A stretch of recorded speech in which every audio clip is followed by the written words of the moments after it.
No sound. Oh, fuck me. I'm a dumbass. Okay, hold on. No sound.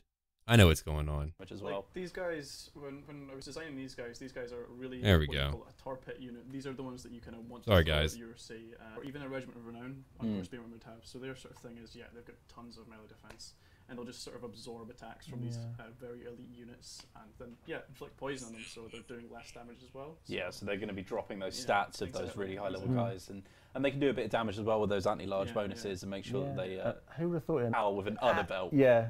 This is the brainchild of a couple of our crazy artists who thought, oh, let's go to town, make some sort of mad Frisian cows, put some udders on their belt buckle, and they look amazing. Suitably, they cause terror. So, yeah. I mean, that's pretty terrifying, I'd say. If I saw an enormous cow holding an axe on its hind legs running at me, I think I'd be terrified as well. Yeah, to be fair. absolutely. Just turn around and just moose at you. So, what kind of use are these guys gonna hold in battle? These guys, these kind of just accentuate the sort of strengths of your basic minotaurs in that they cause terror. So they're going to barrel in hard and then terror out whatever they're going to charge. You know, depending on what they charge, I guess. But they also have regeneration, so that will allow them to stick it out more in combat and increase the chance that they'll terror out their targets, their victims. So yeah, they're pretty good line breakers. So after that we have Korok's Man Rippers. So these guys are based on the bestial herds and they have glaives with them as well. They're looking very cool, and I love the horns on these guys. They look amazing. So these guys have a charge defense versus large and a bonus defense versus large. So this is kind of your counter cav, you would say? Yeah. Definitely. These guys have charge defense against large as well, so that's something that a lot of the elite units in the Beastmen roster just don't have, unless you're like the Ungors. But these guys are your real sort of can openers if you're fighting anything that's armoured or on a mount. These guys are brilliant for just taking them down, so they're kind of, again, where we break the rules a little bit, where Beastmen are normally very aggressive but quite glass cannon-y. Yeah. But these guys are pretty tough. They'll sort of stick it to the end and really hold the line for you, so you can sort of work around them with your more mobile, more aggressive units. And you can see that with Mentors as well, with that regen. Means that you can pull them out, get that health back and come back in again. There's some scary things. It's going to give a bit more lasting power to your Beastmen armies, especially in multiplayer, where you might get shoved with those terror attacks early on. You usually don't have an answer for like the big sort of like threats, the big armoured threats. The Beastmen. So this is a sort of an attempt to sort of solve that problem for the players. I mean, this should definitely help, we hope, with the multiplayer sort of disbalance, giving you some extra tools here to play with and see if you can level the playing field, or certainly, create better matchups against certain races. And it also means that we're going to unlock sort of new strategies to play against other players. And I think it's going to mix up a lot of multiplayer engagements and give things that people aren't expecting. So up next, we've got someone very cool. It is the Eye of Morisleb, and this is a Cygor. Now, he has a very cool lore story that I want you to tell the watchers. Yeah, so as you know, our Wood Elves have got a real hankering for amber in their campaign. And this guy decided that they weren't going to get to have it all. So that's what you can see on his shoulder there. Huge, great piece of amber.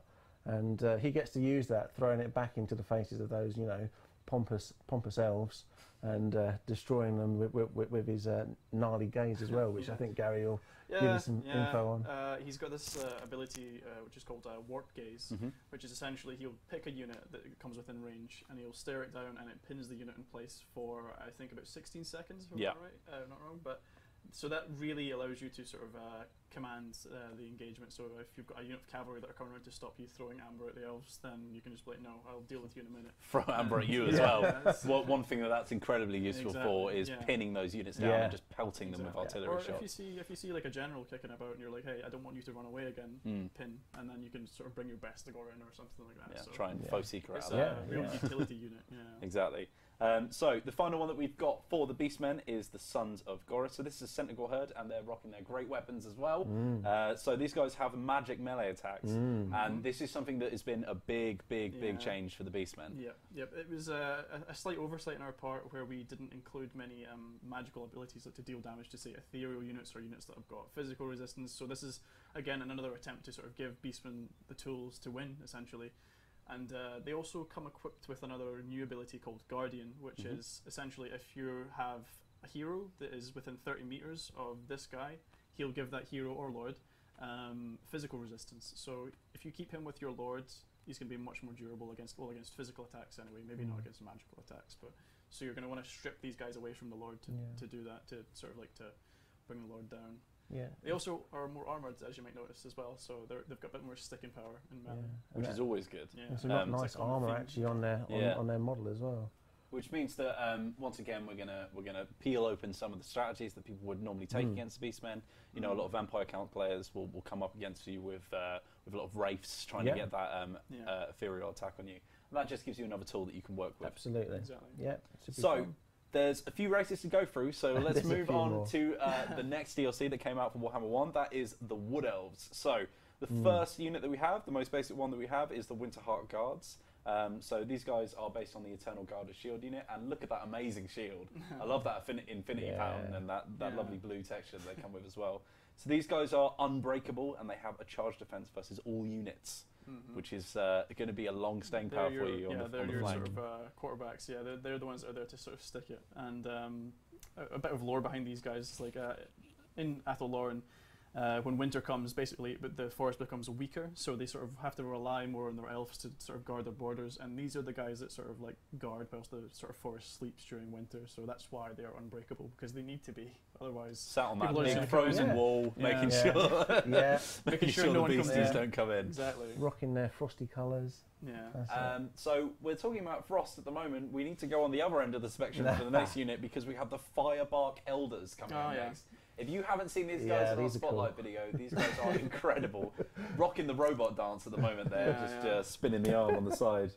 So these guys are highly resistant to fire, and they drop a bit of normal physical resistance as well. But the most important thing is they have this wildfire aura. So if you tell us how that works, it's going to be very useful. Yeah, I mean, this is an attempt to sort of really sort of theme an army. So say you want to take a lot of forest spirit armies into a game, but you're going to come up against, say, fire damage, because that's the usual counter to Wood Elves.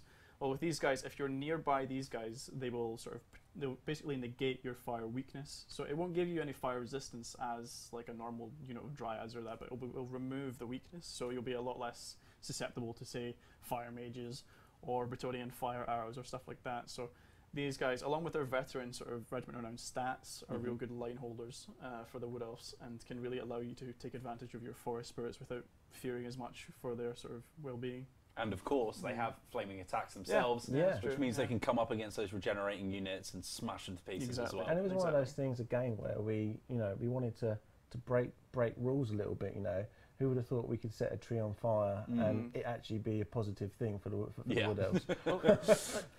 In the lore, these guys are sort of like the forest spirits from the sort of nasty part of Athelloren. These are the ones that you don't typically want to let go, but like in times of dire need, the Wood Elves will bring forward these sort of more malicious forest spirits to sort of help them out, essentially. Yeah, probably got locked up in the nasty prison.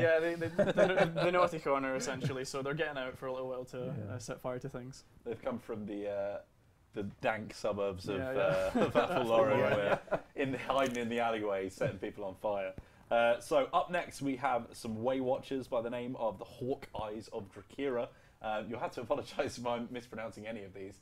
They've got a very cool yellow palette, which is my favourite colour. So all about that. Now these guys have the smoke bomb ability, which gets used a lot, especially in multiplayer engagements. But they also have rage attacks that cause discourage on their enemies. Yes. The thing about these guys is that they can fire 360 degrees whilst moving. So these are a unit which they just sort of really again accentuate this sort of Wood Elf theme of skirmishing. So these guys will drop their smoke bombs and then just continue to fire as they sort of pull back. So used well, they can do a lot of damage. And they've also got the Regiment of Renown accuracy and reload time, so they're real machine guns.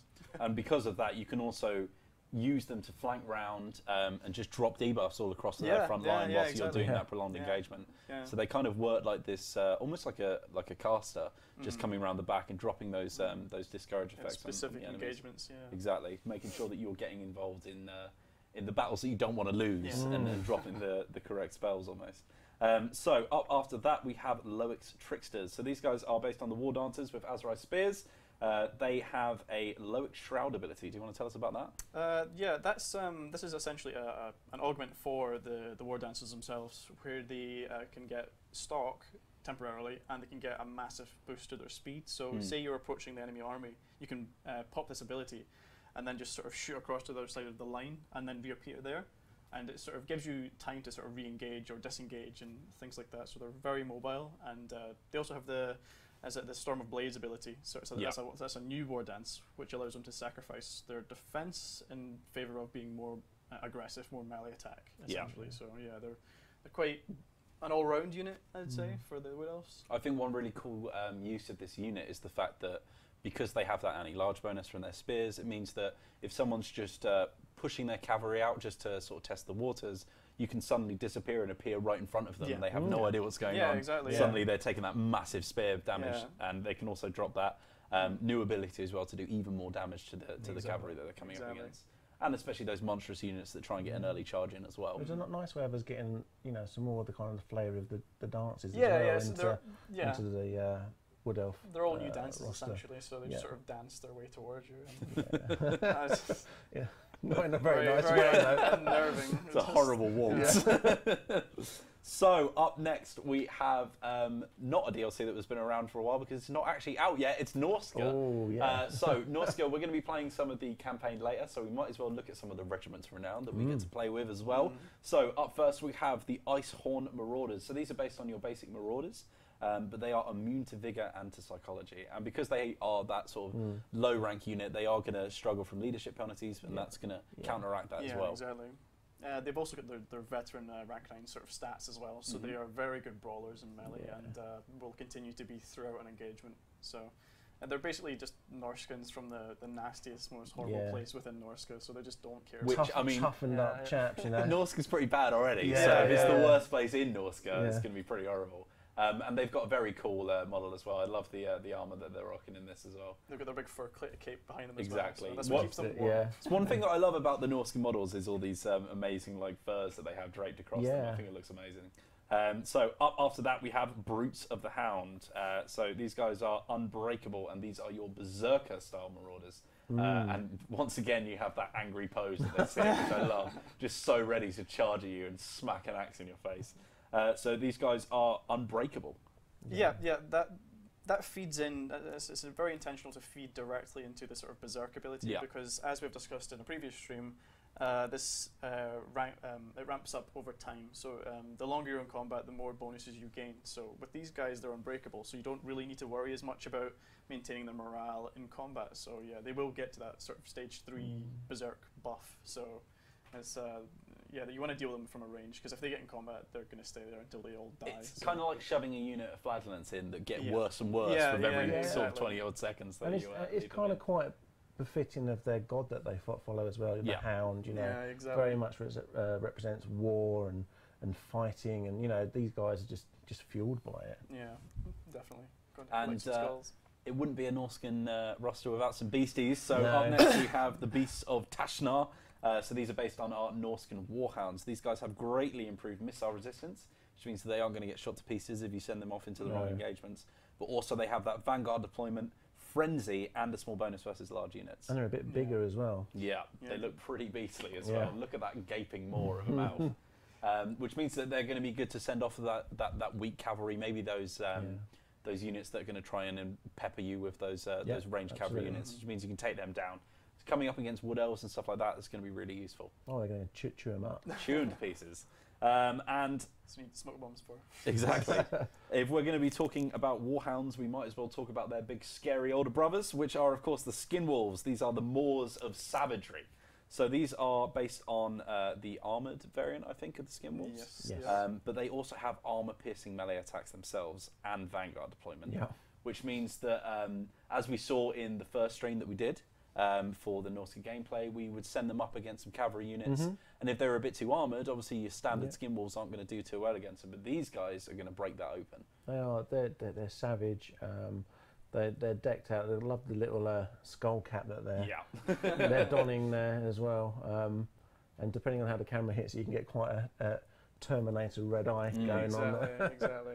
We've got a nice sort of like, somebody just asked where the armour is, but he's kind of draped in furs and bone. He's got little bits of bone. Yeah, it's kind of more of a natural armour. He's got sort of plates on his legs and stuff as well. He's got some fairly light armour. But I mean, you have to remember these guys, the way they come about is they've sort of burst out of a marauder wearing armour. Yeah. So some of it's gone ping ping and flinged off, and other bits have managed to stay behind. So they don't put it onto their person themselves. Do you think when they shrink back into their normal form, they're just sort of covered, draped in furs that are too big for them? Yeah. What am I going to do armor this? pieces Yeah. and stuff. Where have my leg chains gone? They're expensive. Yeah.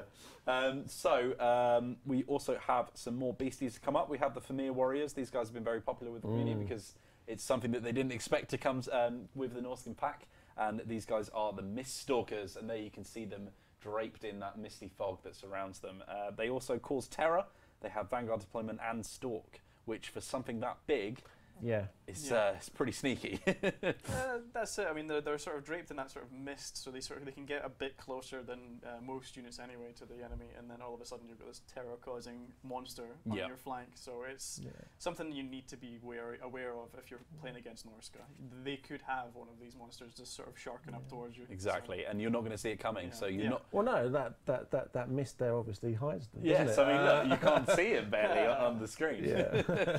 But that means that you can really get those into engagements that people aren't expecting. Yeah. Very unfavourable engagements. Yeah, send them after people who really aren't equipped to deal with those massive it's a take arms. on their lore again, right? That they do come from these fens and bogs, and they're quite a reclusive kind of race. They don't bring themselves out and show themselves too much. So they'll sort of strike, from the depths of these bogs and fens, and people won't see it coming. But it's been brilliant bringing them to life, because I remember them back to I was about 10, 11 playing Hero Quest. Yeah, exactly. I don't know if anybody else played that game, and the crazy old models, and when we were given the opportunity to do them, it was like, wow, they're so outrageous. They're such a weird creature. We heard from Badge, who was on the last stream, of how they were just like, what do we do with this thing? It hasn't got fur on it. So the final unit for the Regiments of Renown that come with Norsca, and it had to be, didn't it? It had to be the War Mammoth. This guy is called Soul Crusher. He completely ignores all terrain penalties, and he has the Enrage ability, which gives him a short-term ward save as well. Yeah, this is something that you can...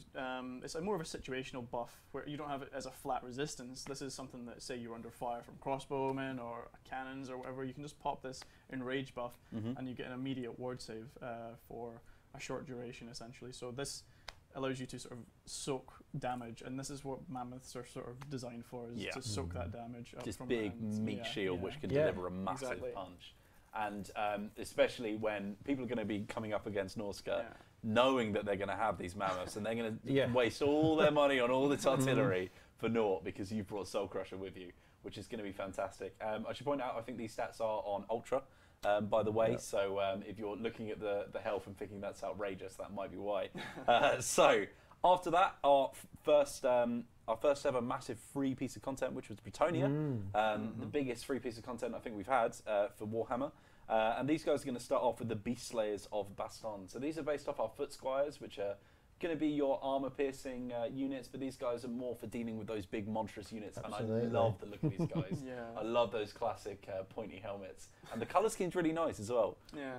Well, we tried to mirror up with the location of Baston, where they herald from, and it's very much a duchy which is famed for going and hunting beasts and wild animals. So we thought that was a good fit. And like we said before, we want to give people something that they don't normally do. Yeah. So we're like, okay, we can take some pole arms and halberds here and equip them with that. And now all of a sudden they've got this anti-monster unit, and of course with Norsca coming in as well, it's going to be useful, and you're going to need it. They're going to be coming over the waters with the mammoths, and so it seemed like a really good.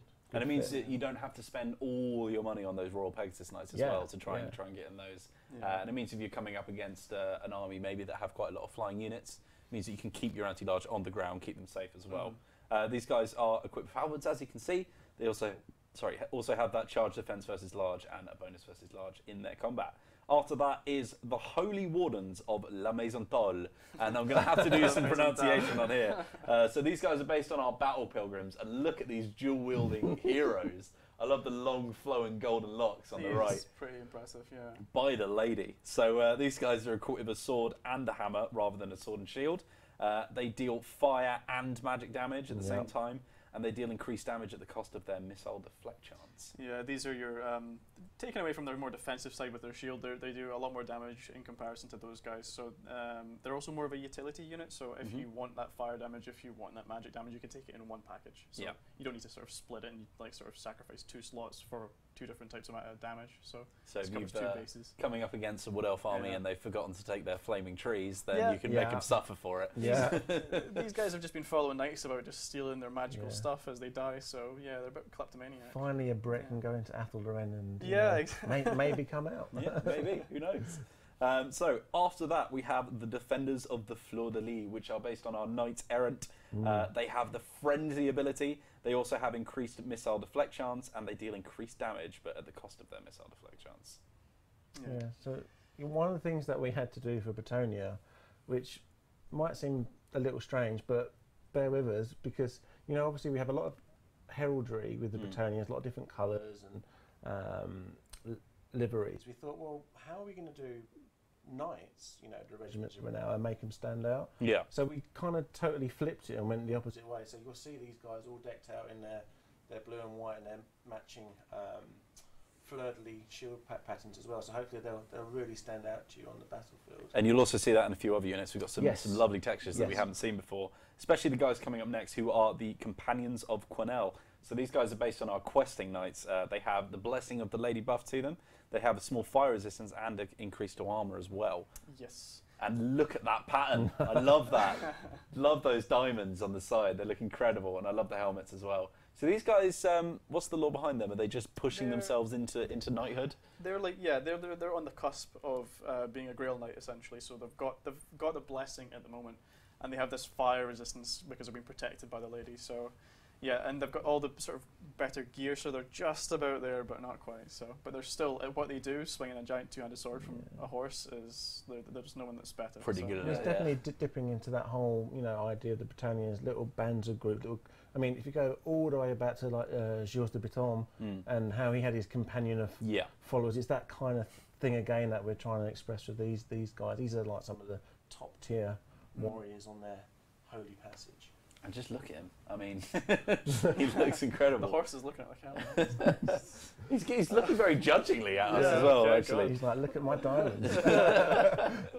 And you need to have that proud air about you if you're going to be a Bretonnian knight. I feel like that horse thinks it's better than me, but okay. So, up next we have the Wardens of Montfort, which are battle pilgrims. So these guys have missile attacks that gain poison. And they also have a decent charge bonus. So these are the mounted yeomans. I don't know why we've got battle programs in my notes. That's all right. That's all right. So you wanted these to be a bit more of an all-out sort of brawly unit. Yeah, they're more of a sort of they've got the veteran stats, and they've also got this improved charge bonus. So they can sort of ride in, fire a few poison shots, and then charge and do some damage to, like, say, sort of skirmisher units or light cavalry themselves, and they'll come out on top. So it's to sort of give you that very sort of versatile but lightly armoured still unit. And it means that you've got that poison attack that you get from your peasant bowman, and suddenly that becomes a lot more mobile. It's mobile, you deal inject a lot more power. Exactly. And they've got a small lick of paint with a nice retextured horse there as well. So yeah, they're looking very cool actually. They're a bit more armoured than your generic horseman, I think. Loving the hat as well. Looking very protected from the sun. Very. So I know everyone in the chat has been waiting for this because with all the Norscan stuff that's coming out and all the worship of these Chaos gods, you want to see some cool new stuff for Chaos. So that's what we're going to give to you right now. Let's look at what Chaos have been given in this Regiment of Renown roster. First up, we have the Demon Spew. So these guys are based on our Forsaken unit. They have poison attacks and the Swarm of Flies ability, which is getting a bit of a rebirth. Yeah. This is an ability that I thought that really needed to be brought to the fore because it's only used in one place in the game otherwise. So I thought this is perfect for such a disease-ridden sort of unit. Yeah, exactly. So it's being surrounded by flies, which basically what that does is it reduces melee attack of people that are around this unit. So this is a very good unit to just sort of throw up the pipe with your Chosen or with your Chaos Warriors and really bring that melee attack down on the enemy. So been spending a bit too much time with Papa Nurgs, hasn't he? Yeah, exactly. These guys are blessed. and we've been reading a lot of the feedback of people talking about Chaos, and obviously with launching Norsca as well. We knew that we had to give these boys some proper love and justice. So And this is the tip of the iceberg. They've got some very cool regiments to come up, and I've seen a lot of people in chat going Papa Nurgle now after saying that. So up next we have, I think this is your favourite one actually, Rich, is the Mirror Guard. So these guys are based off our Chaos Warriors of Shields. Yeah. And you're gonna want to put these guys behind Prince Sigvald because look at that scheme. Yeah. They're just gorgeous when. You know, I mean, he's going to basically just stand there in awe of himself. Yeah. From all angles now. It's kind of like his own personal bodyguard unit, which Absolutely I really like. Is. And it just, you know, it's nice. It means you can theme up your armies a little bit more with those legendary lords that we all love and adore. And they also have a greatly increased speed, which is something that really you need in the Chaos Army. They have quite a lot of slow units, which means that they're going to be very useful for keeping up stuff. And more importantly, they are immune to psychology. And I like to think that they just hold up their mirror shields to the Medusa style terror coming at you. This is to mirror, you know, Sigvald. So he's got his immune to psychology. He's got his because he's sort of dedicated to Slaanesh. So Sur is his boys essentially. So and this speed increase is to make them basically just an all-round combat unit where you can get to these engagements and really get involved with your huge rank 9 sort of Chaos Warrior stats. So this is going to be a unit that you don't want to like leave too long because they will definitely get around the flanks and do some damage. You need to be cautious of them. So after that we have some Chaos Knights by the name of the Swords of Chaos. So they have a slightly smaller unit scale than your standard Chaos Knights, but they are much more dangerous in their stat line. Do you want to tell us why? Well, these guys have been reduced down to a very small sort of unit scale, and what they are Archon's bodyguards. They are Archon's original boys, and they have been with him like the entire way through his journey to become the Ever-Chosen of Chaos. So what these guys have is they have the Guardian ability, much like a couple of the other Regiments of Renown, and what that does is obviously protect the lords, protect heroes. So you can take that with Kolak, you can take it with Archon, and those guys immediately become a lot more dangerous, a lot more scary. They are anti-infantry as well, so they really specialise in sort of cutting through swathes of infantry and sort of kind of cutting a path for the lord to get through them. And they also have this apocalyptic charge ability, which is when these guys get within 70 meters of the enemy, it immediately pops a map-wide buff for the Chaos Forces, which increases their charge speed and their movement speed. So all of a sudden, you're going to have a horde of Chaos just surging forward. So this unit terrifies me. So that's quite a unique mechanic for the RORs, giving like a map-wide buff to stuff after something happens. Absolutely. And I really like how unique these guys are going to feel, especially if you've got them tanked up with your Lord next to them, you've got Kolak next to them, just cutting a path through their entire line. You know, these guys are going to hopefully bring the end of the world for Archon, which is what he's after in the campaign. So exactly. They're probably going to bring an end to other people's well-picked builds that they've been using for the past year as well. You're just not going to expect the speed. So a lot of people in the chat saying we want a Chaos Knight front line now. Think that's a fair chance? Exactly. Then I think with that charge bonus as well, it's really going to disrupt some of those formations that people are going to be hiding behind after they see your build. So after these guys, we have my favourite unit of the bunch, which is the Weird Spawn. So these guys are based on the Chaos Spawn. They sunder armour and have more physical resistance. And look at that colour scheme. I love it.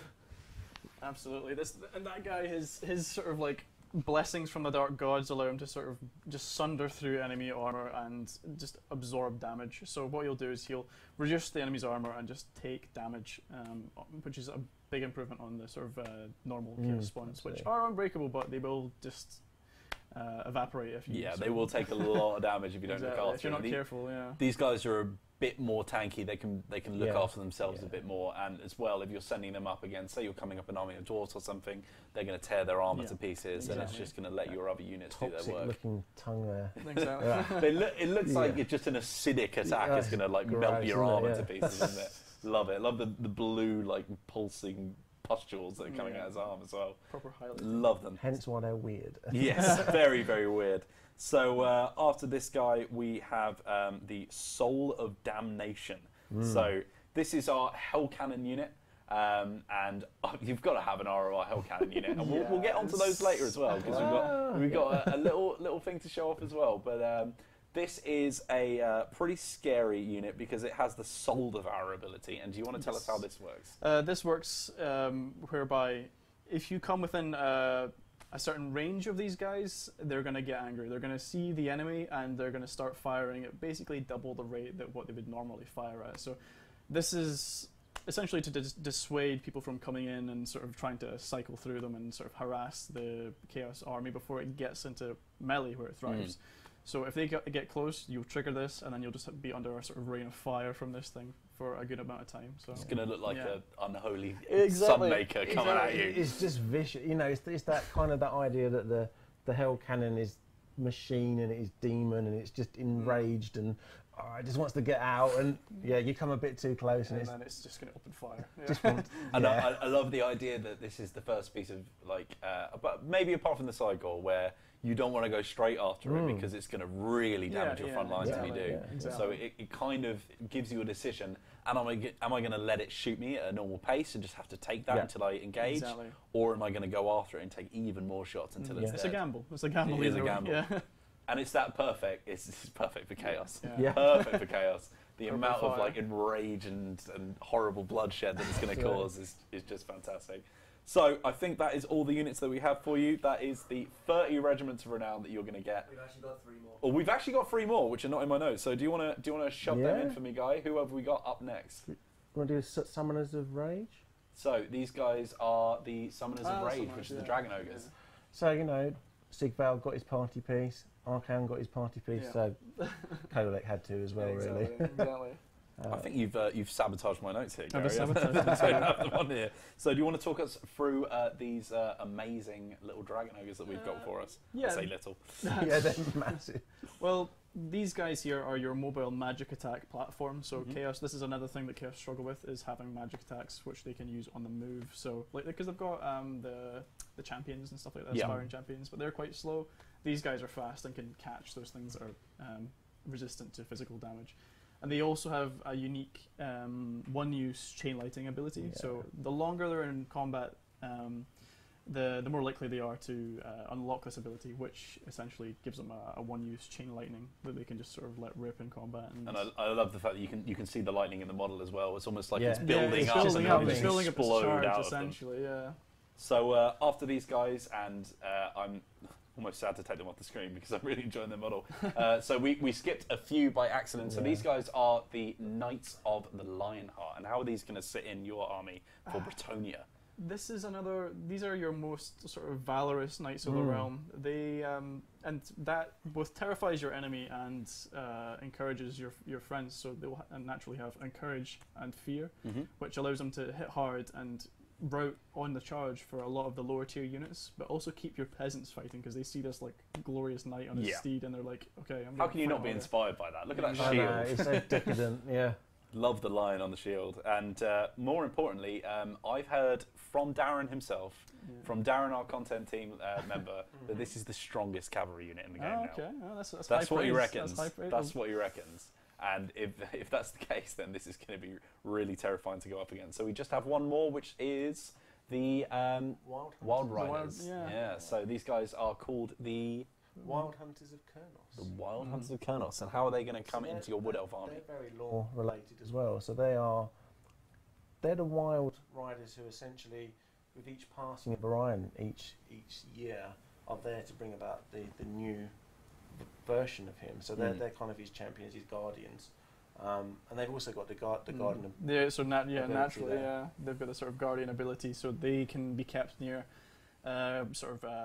your tree men and stuff like that to keep them up. So these are already quite tough units. So to have someone that gives them this physical resist is pretty powerful. So you can have Durthu as well with this huge like physical resist, which is pretty gnarly. So you really want to get rid of these guys before you go for Durthu because you're going to be wasting a lot of damage potential. And especially if you're say a Bretonnian army and you've brought your Pegasus Knights to take down Durthu nice and early, suddenly you've got an anti-large threat, which is also going to be really dangerous to go after as well. So they've got the rank 9 stats, so they're no pushovers for sure. Exactly. And look at them; they look incredible. I love the orange and white pattern on the shield as well. And I've always really liked the Wild Rider models. I love the sort of stag cavalry. They look incredible. Amber emissive in the stags. It's the animations that does it for me, like the properly pranced like deer. Yeah, perfect. Just trot around, looking incredible. So I think that's all of them, unless we've missed one. We will try and bring them up in the later part of the stream if we have accidentally skipped over one of them. But there are a lot of Regiments of Renown to talk through, so you can understand that we might have skipped some. So thank you for bearing with us through all of that. I hope you've enjoyed looking at the stats and models of those. But more importantly, we're going to be playing some more Norsca today. Who is joining us for that? It's going to be Rich, of course. And we're going to talk through the campaign, and we're going to be playing as Throg. And a fun thing is that we're going to take off exactly where Darren left off on his Let's Play. Very nice. So you're going to see exactly how that carries on afterwards. Let's do a very quick video from Leo to just look through some of the some of our favourite of the regiments that got released earlier today. So if you missed that, we're going to play that for you right now, and we'll be back in just a second. Okay, I get to talk for a little bit now. Hey, I'm Leo over from Creative Assembly, and to celebrate 30 years of our studio, we're excited to bring you 30 new Regiment of Renown units for Total War Warhammer 1. Okay, hold on. I'm going to mute that because we already have a video about it, so we don't actually need to watch that right now. I'll unmute it whenever it's back and all that. So yeah, I'm pretty excited about the new Regiments of Renown. I liked them all but the Dragon Ogre one. I thought that was a little bit redundant. Didn't really find that very interesting, but a lot of them are actually, in terms of design, fairly interesting to look at. I don't know how it's going to impact balance at all. So really my favorite units so far have been the additions to Bretonnia. I find that these additions are a lot better looking than the Regiments of Renown that you got for the Empire, who I thought were actually not very interesting. They were just kind of like reskinned units, whereas like these actually look visually different. The Bretonnians definitely give me a medieval 3 type of feel, which is pretty cool. Interesting unit there. I still want my Surreal Warrior Priest, but you know, whatever. Oh yeah, Botan voice actor. Yeah, no kidding, right? It's really funny. Yeah. So I am definitely looking forward to like what they have here. The Mirror Guard are in my top 3. The Mammoth is pretty cool too. Oh, what the hell? The Dragon Ogre's yellowish there? Wait, I think they changed it because that looks really bad. Looks like they like doused them in mustard. The Norsca faction entirely is going to replace Chaos in my view, which is very strange. You think that wouldn't be the case. But I'm hoping that maybe in a future expansion, they'll really flesh out Chaos, because right now, Norsca is so much better than Chaos. They have so much more interesting mechanics and units, and that's just kind of a weird thing. And Mistwalkers alone are probably like my favorite unit, which is understandable. They're really cool looking, and they look so different from everything else that's in the game. Like, that to me is one of the coolest ones. You've got a lot of units here that are only variations, but the Mistwalkers are entirely new, and they look amazingly cool. So I'm very excited about that. But yeah, I don't know. We're going to just begin a campaign at some point to get me in there, right? Going to have to hashtag surreal character meme shillery. I don't know. Anyway, we're gonna do a thing like that. Uh-oh. It's not ready yet. Okay, they're still doing the advertisement. Yeah, so I'm looking forward to it. Can't wait to try it out. I'm going to finish. Oh, here we go. All right, I'm going to shut up now. Was I very quiet? Just checking the audio is all right. Yeah, there we go. So we're back for a bit of Throg campaign, and we're joined once again by Rich. Rich, how you doing? I'm really good. Do you enjoy showing off all those regiments around now? I did. There's so many of them. I mean, hopefully there's something there for everyone to enjoy. Whether, you know, the aesthetics of it, or, you know, the lore behind it, or, you know, just it's going to supplement your army and play style and break on somebody else's. Fantastic. So, without further ado, let's look at the regiments that are now that we have available for us. So we tried our best in our Let's Play to make sure these were all hidden. There was nothing to see there. There was nothing to see. But the main thing that we get to show off now is, you'll notice in our Let's Play, we went through all of the benefits that you get from the four gods that you can pick from in the Norse campaign. So with the Serpent, of course, you get a specialist Chaos Sorcerer. You get the Champion of the Crows ability, which is the Plague, which gets unleashed across the world. And we also get the Champion of the Eagle, which gives you the Lord of Change. Champion of the Hound had to be just sort of hidden away and blurred out. But here we go. The legendary Hell Cannon Battery unit, the Ice Forged Legion. So these guys are very deadly. It's going to give you more than one Hell Cannon in one unit, which is basically terrifying. So let's look at those guys in the Regiment of Renown pool and see how they work. So 4 Hell Cannons in one unit. Yeah. I mean, there's nothing else I need to say, is there? That's just outrageous. Oh my god.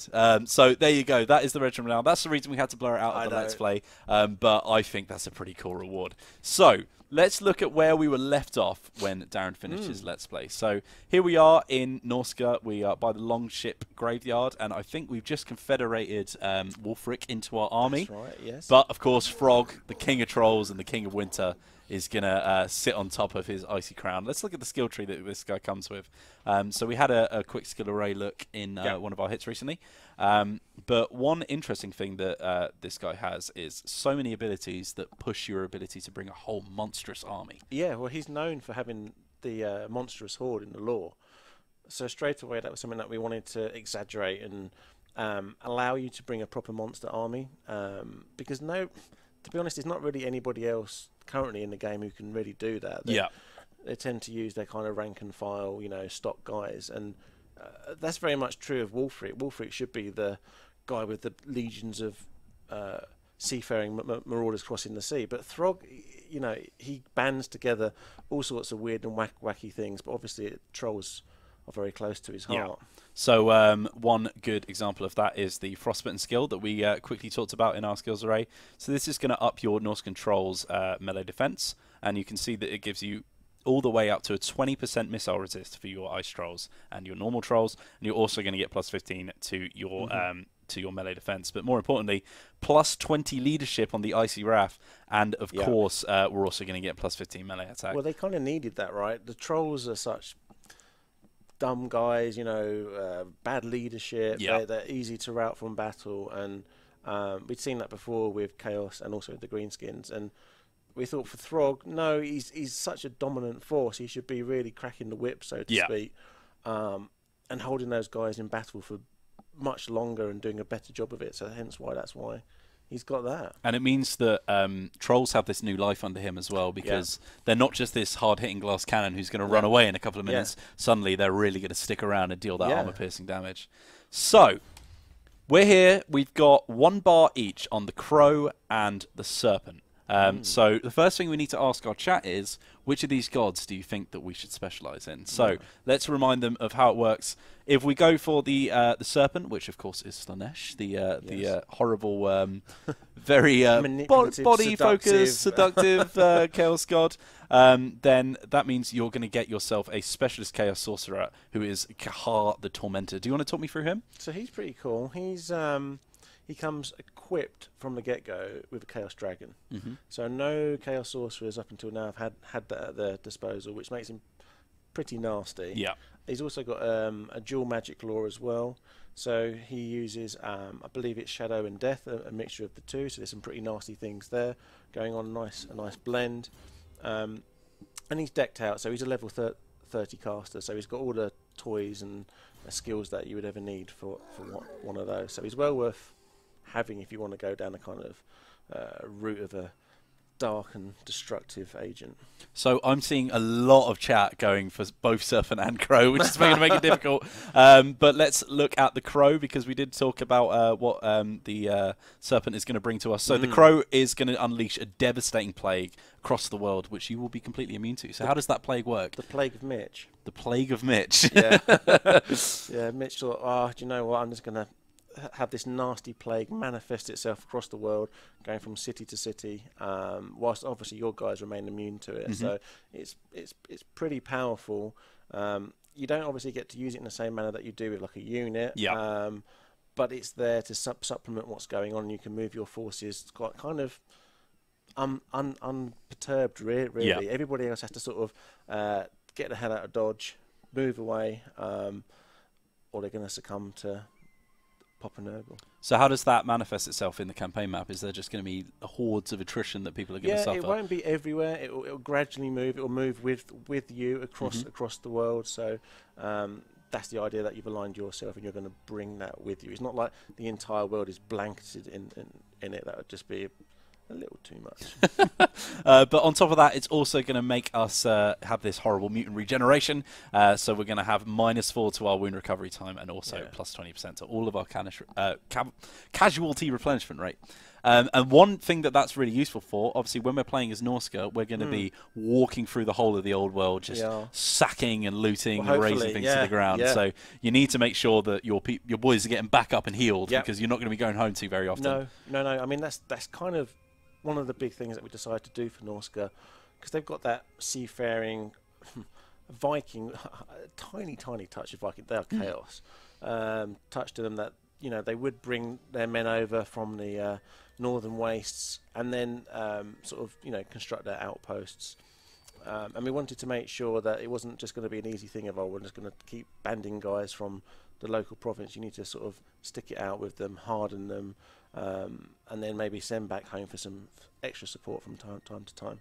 So let's look at where Darren has left us in, what mess he's left us in. So our income, which is what you'd expect from a Norscan economy, is pretty bad. So the one thing that you have to bear in mind when you're playing Norsca is you've got, let's look at the building browser here. You've got, what, 1 or 2 buildings that generate income, and not very much. If you know a little bit about the law, they don't make money, they take money. Exactly. It's such an inhospitable place up there in the north that they can't grow anything really. And what they do have, it's just kind of tides them over, so they can go on their rampages and come across into the Empire particularly and Bretonnia. But they're known to go all the way down, or even past the Badlands, into some weird mystic territories down there too. And that's going to come involved with your tech tree. So this is something that we slowly showed off when we were talking about techs on the Let's Play that Darren put out. But we are going to have a specialist tech for all of the major factory capitals that you can conquer yourself. So, for example, one that we may want to go after because it's nice and close is Caron itself, the capital of Bretonnia. So this is going to give us a massive trade income bonus. It's also going to give us charge bonus and growth bonus. So that's going to be super, super useful. Yeah, so the idea there, again, is to get that idea of marauders and the Norscan folk. They're not known for sitting down and reading books and all the rest of it, but they are known for taking things of others. So this tech tree is really meant to represent that they've come across, they've destroyed, and reaped the benefits and rewards and the secrets from these races, and that's now why they're going to get these huge buffs to tailor their campaign. And we've also wanted it that you might want to try one set of factions in one playthrough, go down the east side, and tap up things like the vampires and the greenskins, or move into the west and look at Bretonnia and even the Tillians right down there at the bottom. So one big thing that you're going to get from this west and east divide is they're both going to give you a 50% increase from sacking income when you're taking on Bretonnia, the Southern Kingdoms and the Dwarf settlements, or if you go to the east, then the Empire, the Vampire Counts and the Greenskins. So that's going to be super useful for us getting cash, because you might not make a lot of money when you're trying to do it the normal way, but as soon as you start sacking those settlements, you are going to tear apart the amount of money that they can come showered in. Exactly. In riches, showered in trinkets and gold for Throg's icy throne. So Throg is going to let his troops regenerate a bit because they've taken quite a lot of damage in Darren's conquests. We've also got Halfor Bardengard, who is sitting here in Erengrad. Strong name. It is a strong name. And he's going to have lots of lands that he's at war with to the south. So we've got Ostland, and we've also got Kislev to the south of us, who we're at war with, which is going to give us plenty of juicy targets to try and take. So this guy's already ranked up to level 10, and one thing that we can see from our lords is they can choose a path to go down for the gods for their skill tree as well. So the Hound is the god that we've chosen to side with this lord, and that's going to give him armor-piercing damage and melee attack. It's going to give him a charge bonus, and it's going to give him Fury of the Hound, which is going to give him that berserker ability that we see on our marauder berserkers. So let's get him all the way down here to make sure that he's getting involved with some people. And we've got someone here who is ripe for the picking, so let's get right involved with a little bit of combat. Oh, look at he's run away. What a coward. What a coward. Well, you have got a mammoth there, haven't you? We have got a mammoth there, a nice feral mammoth who's going to pierce all his armor and terrify his troops. So we're going to sit there nice and comfortable, because I don't think he's going to be coming after us unless he can get his reinforcements over. And then hopefully we can take on Castle von Rauken. And it's got a couple of reinforcements there, but not a crazy amount, so that's going to bring him up to a slightly level pegging. But let's end the turn for now and make sure that we've got something to destroy in the next turn. And here we go. We've got an engagement straight away because Esme the Saviour has tried to attack us on the western side of Norsca. So this is a Bretonnian raiding party who came up to Norsca to try and defeat us. But as you might have seen in the Let's Play, our Skinwolf Werkin tore them to pieces. We've got a special little note that we can have a look at as well. Can we mention the Lizardmen ebook, which is available right now on Total War Access? Yeah, so sure if you I remember, I just can't talk now because I've read a note.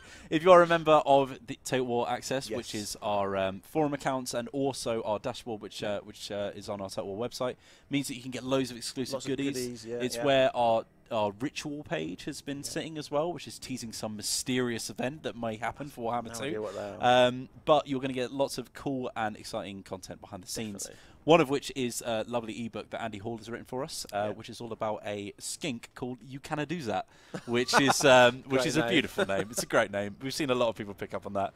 So this engagement is going to be a piece of cake. So we're going to water resolve that, and we're just going to let her run away and die of attrition off in the wastes. That's it. But more importantly, Talabeclan. Yes, exactly. Talabeclan has declared war on us. And I wonder if anyone else is going to declare war on us as well. This is something that you see a lot of. They're not going to like you too much. Yeah. We're not exactly the most peaceful race that you want to buddy up with when we're playing as Norsca. So we have Confederation in Bretonnian as well, but we have Zavastra just sitting pretty here. Just waiting for us to plunder it. We've got a sack value of 1,754, which is it's going to be useful. It's not the most incredible sack value, but one thing that we can do, raise it to the ground in the name of our chosen god. So let's move over to Zavastra and let's tear it to pieces. Now this one's not looking quite as in our favour because we've got some reinforcements to go up against, so let's fight this battle. Whilst we're doing has raising been so much fun, eh? Exactly. And that's how you've got to play when you're playing as Norsca. You've got to get involved and be aggressive and take everything. Yeah, you really got to don the idea of becoming these marauders. You're going to find that going around raiding is maybe something that you don't normally do in your campaign, but embrace it because you're going to constantly make a little bit of income. Yeah. You're not penalised by the movement. You can encamp and replenish yourselves as well. Obviously, don't do that in your homesteads because that doesn't go down too well. Corner of it. But you're going to constantly keep seeping and sapping at the belly of the old world and boosting up your somewhat weird economy. Yeah, so I don't want to call it an economy, really. It's not an economy, is it? It's just a massive pile of gold. Yeah. So let's look at the army that we've got for ourselves here that Darren has picked for us lovingly. So we've got 4 marauder berserkers. Then they're gained a few levels for themselves. We've also got a couple of marauder spearman units. We've got our box standard marauders here as well, who are going to be useful as a nice meaty line of men to take that hit for our berserkers to come in and engage with. And then we've got 3 units of marauder hunters, and these guys have those armor-piercing axes that they're going to throw as well. Nice. But more importantly, we've got a mammoth. Old Nelly. So let's name this mammoth. What do we call him, Old Nelly? I don't know. Let's let chat decide. Chat, what is this mammoth called? Let's name him, and then once we finish this battle, if he survives, we will honourably name that unit into the name. Meaty Men is a good name, I think. I don't know where that just slipped on the tongue there. So let's shove some berserkers here, and we've also got some marauder berserkers. Carl, Dumbo, call it Mummakill. There's a lot of names being thrown around. Harambe, that's an old reference, guys. Come on. So let's shove some marauders out here on the wings, and then we'll keep one at the back as well because I know that they've got a few bits of cavalry that we need to worry about. And then we can put our spearmen on the flanks as well. So many names coming at us. I like Dumbo. Names. I think Dumbo's a good name for our unhappy elephant. So let's shove our hunters here to make sure they're going to deal a lot of range damage. And then we're also going to get our Dumbo unit here on the right-hand flank. And I'm just going to let him charge all the way through the front line. And last but not least, Halfor Bardengrad is going to sit right on the front line on his horse, looking very proud. And here he is. So this is our generic Norscan lord here. He's got a lovely skull on top of his helmet. And I think he looks very, very eager to get involved. His gold. Exactly. So let's start this battle. I'm going to group these guys up and let them move all as one combined unit as we march forward. So what do we need to worry about with this army? We've got a lot of range going to fire at us, including some pistoliers. And then we've also got these Empire Knights. So they're anti-infantry cav that are going to come up against us. And without a lot of armor, they're going to do quite a lot of damage. So we need to be scared of those. So campaign battles when playing as the Norscans. What are the things that you want to be worried about, and what are you going to steer clear of? Well, you are going to be worried, obviously, about being shot a lot, especially coming into the Empire, because they've got a lot of firepower, and you've got little to no armor. Yeah. So that is going to tear you apart. But you do have speed on your side, and obviously you don't have the big monsters yet, but you've got the bit of a tar pit of a unit that is Dumbo. Exactly. That unit's going to take a lot of the flak. You can almost use it like a shield. So if there's something you want to protect, you can stick that in front, and then when it does get into combat, it's going to be able to do some hurt as well. Exactly, and without wanting to keep him out of the combat, let's get him right involved. So I'm going to send him in first. He's going to soak up some of these shots from these pistoliers and these crossbowmen as well on the front hand line. So when we involve him in any of our combat, it means that all of our troops here are going to stop suffering from that low armor damage that they're going to take when they're attacking. And you'll have to excuse the tutorial bits coming up here, which I think this is the first campaign game I've played on this PC. So in he comes, smashing these Empire Knights to pieces. This is not an anti-large cavalry unit, so they're going to struggle to deal with him. And we want to get these guys over here involved as soon as we can. So let's make sure that they're charging in, and let's get these berserkers involved. We want to get them in doing some damage. Because we can start seeing the benefit of rage and berserk then, hopefully. So let's move those spearmen around to the sides as well, get them around the flanks. And you can see these pistoliers actually taking a charge. They're going to try and do some damage with those guys, which means we're going to allow us to move our spearmen around and really target them.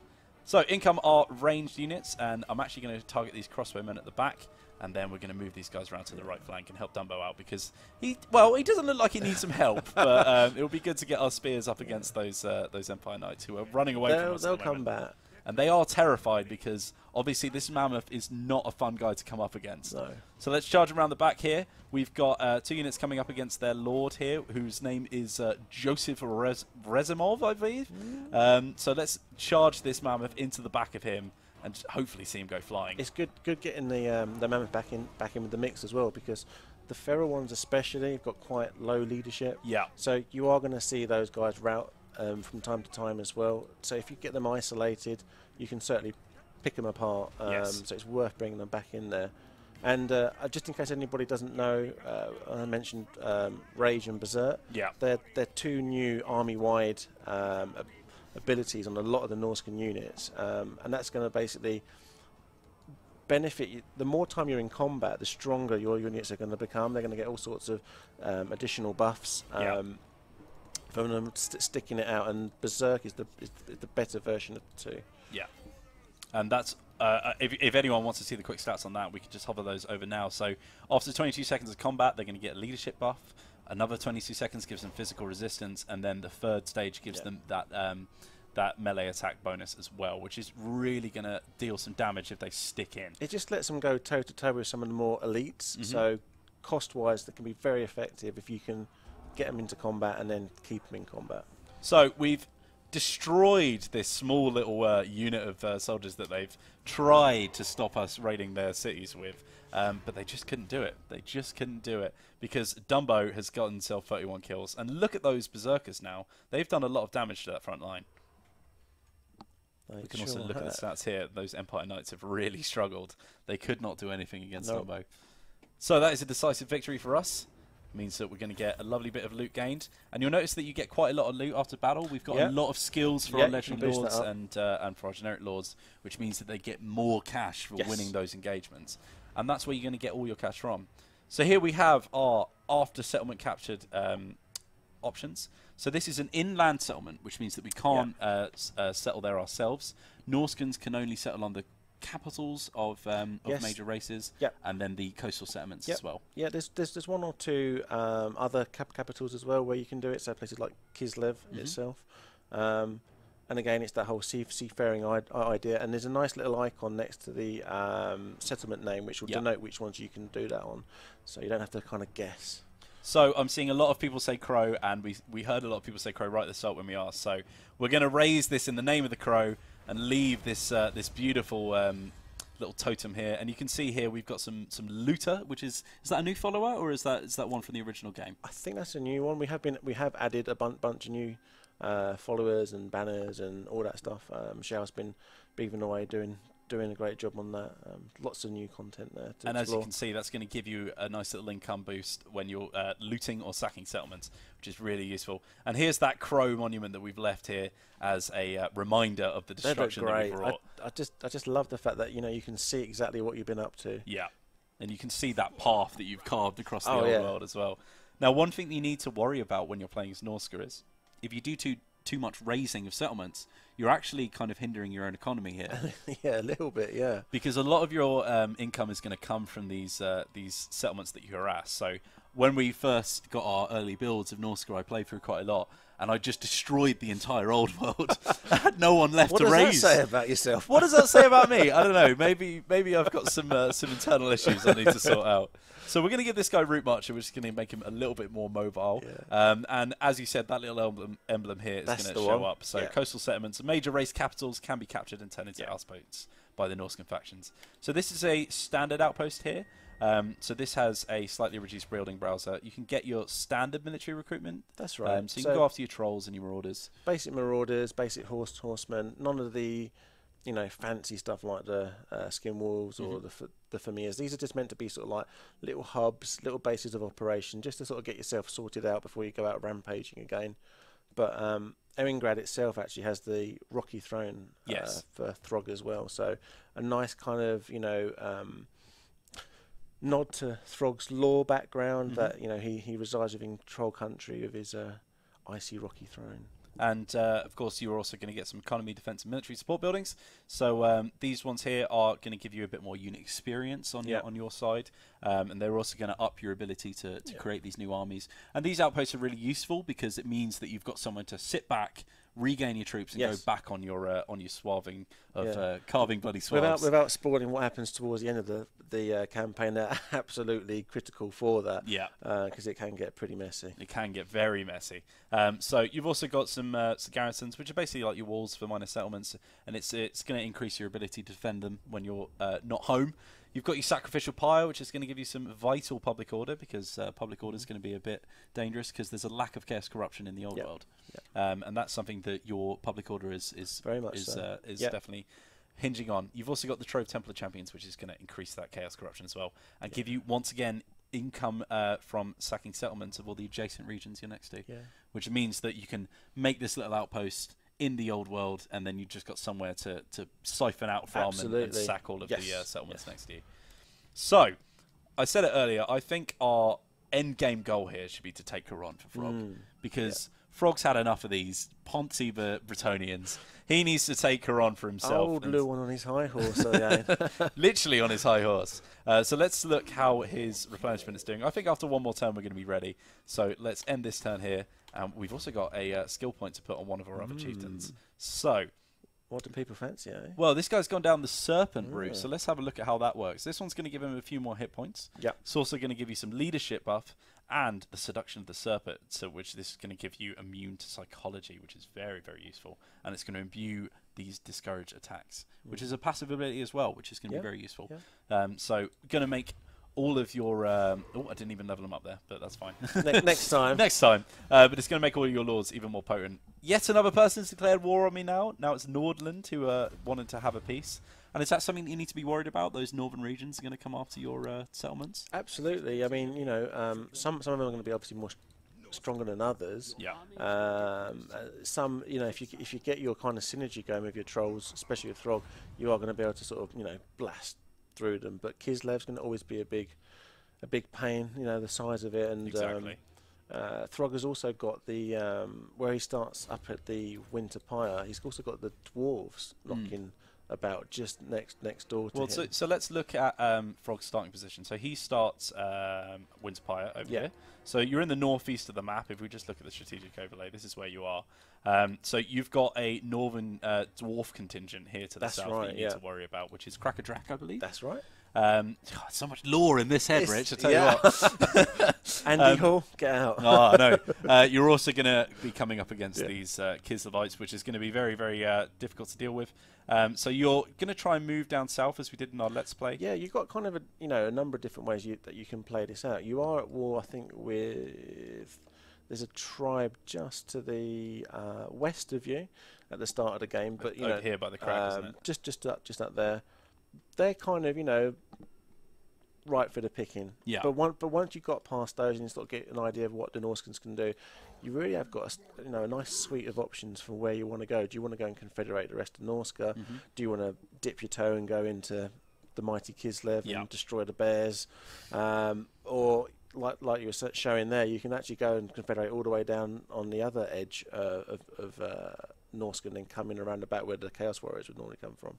So Throg is looking nice and regenerated, and seeing as we've just been talking about these regiments of renown, I think we should recruit some of them into our army. So let's look at the ones that we've got available to us. We do have the mist stalkers here who are going to be very useful, and I do like the look of those beasts of Tashnar. So let's get rid of our standard Norscan warhounds, give them the boot, bring in those beasts, and then we're also, I think, going to replace one of our maybe javelin units. Get rid of those guys and bring in the Miststalkers as well. Nice. So got that nice Regiment of Renown purple sitting at sitting in our army, and we've got one more important thing that we have to do as well. Of course, we need to come over here and we need to rename this feral mammoth to Dumbo, because he did a good job. You know, I'm proud of him.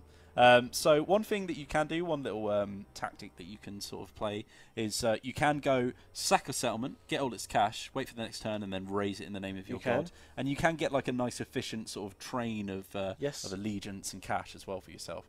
So let's look at Bachafan, which is just to the south of us, and they've actually just been destroyed by someone else, so they've got no defending army whatsoever. So we're going to declare war on these guys and march right down to the south and start having a go at them as well. Talabeclan there, who we're always at war with. So sack value is not going to be too useful to us, but of course we can raise it in the name of our god the crow, and you're going to see those healthy little things that's going to tell you that's gone up and that's gone down. So how close are we? We've got 30 out of 30 on this, 54 out of 60 on that. There we go. So one more raise, and we're going to get wound recovery time and casualty replenishment rate, which is going to be really, really useful. Very helpful. Let's look at the chat. You can rename units. You can rename units, yeah. So one thing that we can do, for example, we can get one of our berserkers, and we can call him Green Moo. There we go. There's a nice little personalised touch there for you. There you are, Green Moo. We're also going to have a look at Quran as well, because that's looking nice and pretty. But I think the way we're going to do it is we're going to come through Dieter Schaffen and have a go at them first. So, I've accidentally gone across the ground. I didn't mean to do that. Oh, well, we're live. Things happen when you're live. So you'll always prioritise ground movement, and I forgot about that. That was my bad. But we can look at some of the buildings that we can build. So let's upgrade our Chaos Shrine over here. And are there any special buildings that I should be looking out for in the proper chain of buildings that you can make? You know, there's a few which are quite useful if you want to go and get some of the more elite troops. So things like the Frostworm and the Mammoth with the Wall Shrine, you're going to need a secondary building for those. So they're in the blue chain there. So if you want to go after some of those more illustrious units, you've got to sort of leave a slot available for that. And the War Shrine Mammoth is certainly one that is well worth having. Yeah, so the War Shrine Mammoth is going to give you that leadership bonus. It's also got a special skill of its own, it can imbue some fire damage on someone next to you, which is super useful, especially when you're coming up against maybe the Wood Elves or something like that. It's the proper centerpiece of the Norscan army for sure. So let's upgrade our Frozen Landing over here, and maybe we can start a new army on this side of the old world and come after these Kislevites on the east. So whilst we're doing that, I'm going to end the turn and put Throg back where he should have been when I started my movement. Well, trolls aren't the smartest guys. Yeah, you know, sometimes they're going to make mistakes. Nothing to do with the people controlling the game. It's just the fact that he's a troll. So first thing we want to do is... we've got a little bit more tutorial where we just haven't gone through them yet, but public order is looking pretty low, which is actually a nice thing for him to point out. So this is one of the events that you're going to come up against Norsca, and you're usually going to get a pick of something bad to happen to you. If your armies are to bring chaos to the world, none of the gods, with their bloodletting, then you'll need more weapons. Your reserves of iron are pitifully low because, as we know in Norsca, there's just not much to pick from. So we have two options. We can melt our foot armor, or we can melt our arm guards. So that's either going to make us really slow, or it's going to give us less armor for the rest of the remaining turns. This is all Alan's doing, you know. He's flipping Alan. he's a nasty piece of work when it comes to incidents and dilemmas. I think we're going to get rid of some of our armor. So most of the troops that we've got, we haven't gone for the champion units yet, so we don't have to worry too much about armor. We're only looking about 5 or 10 on some of the armors that we're looking up against. To just stress that they're not all bad. I mean, they do get some pretty savage ones, but yeah, there's some good things in there too as well. So let's get Throg moving across the seas, get him in his lovely little Norscan boat, which may be the first time we've seen it. Lovely little tan leathery sails, which looks very cool. And then we've also got our raiding party down here. We need to pick a direction for him to go in. So do we want to go after this Talabeclan army? Or maybe we want to move to the east and go after Fort Jakova, maybe even into the little vampire lands here and worry about those. So what do you think, guys? Where are we going to go after? Choose the crow and this happens. So I think we should probably go after Helmut Feuerbach. What do you guys think? Boats. I'm seeing boats. Yep, we did some brand new boats for Norsca. We did do some brand new boats for Norsca. And there's some brand new siege towers and brand new battering rams. Yeah, so we'll definitely, hopefully see them in the Quran siege if we manage to get there. I'm seeing a lot of people go east for the Kislevites, so let's go east towards Fort Jakova and try and take that for ourselves. Now, Kislev is one of the major race capitals that we can take because it is a very big city, and with that comes a very big army, a very dangerous one as well. So we're not entirely ready to take that on just yet. So I think we're going to target Fort Jakova before we go there. So let's end our turn, and we've also got another skill point which we can give to Azavar Fainfrost. So this is one of our other chieftains that we've got sitting around. We'll give him Route March as well. I think becoming nice and mobile is very important for the Norscans. Means that they can get in all those hard to reach places and get all the cash. Yeah. I see he's going down the Eagle route there by looks of things. He is going down the Eagle route. Maybe we should have a look at that for the guys on chat. And we've got another tutorial thing that we need to look through first. Provincial growth. I do actually know about that one, I'm afraid. So this guy's going through the Eagle route. So the first thing that it's going to do is going to give him some extra speed, which is very useful if you are, for example, coming up against some really, flanking maneuver cavalry, and you could just tie those guys down because the Norscan chieftains are pretty good at melee. Yeah, very good, very good. That's kind of their real strength and nature is to be that way. So they're also going to get a melee defense bonus, and Sorcery of the Eagle is going to give them a bound spell of Fireball. So your melee lord getting a Fireball spell is really, really useful. So that's going to be lots of fun. Yet another little bit of tutorial. I wonder if I should just turn them off now. Just go in the settings and get rid of them. And I can't remember how to do that. Do you remember how to do that? Game settings, I think. It's hidden in there. Never. There we go. I think that was it. So, here we go. We're in the seas. We're going to come up against Dieter Schaffen. And they have got a stack here that we need to worry about. But at the moment, I think we're looking a lot stronger. That's just right for the picking. Look at that. Look at the pitiful defense force that they set up for us. So, we've got a nice little leadership boosting banner that we've got here as well. I think I'm going to shove that on my trolls and make them even more useful for the battles to come. But first, we're going to destroy these guys. And now we have a bit more interesting decision because this is going to give us a lot more cash. And if you are trying to stay mobile and move around, this is going to be a dilemma that you're going to come up against. Yeah. Are you going to want to sacrifice for the crow, or are you want to get that cash money? But as we know, we're just one away, so I think it's time to race for the crow and get ourselves that second bow. Our bond with the crow grows stronger. The wings of Norsca prepare to smother and suffocate the bountiful pickings on offer. We've also got ourselves an ogre blade, which is very nice. You've also enraged the other gods. We have. So, as we know, that you can only keep one of the gods happy if you're gonna be a bit too one path or the other. So we've gone down Papa Nurg's little path, let's say. Yeah. What's a good difference for path if you're playing Nurgle? Maybe his pestilent route.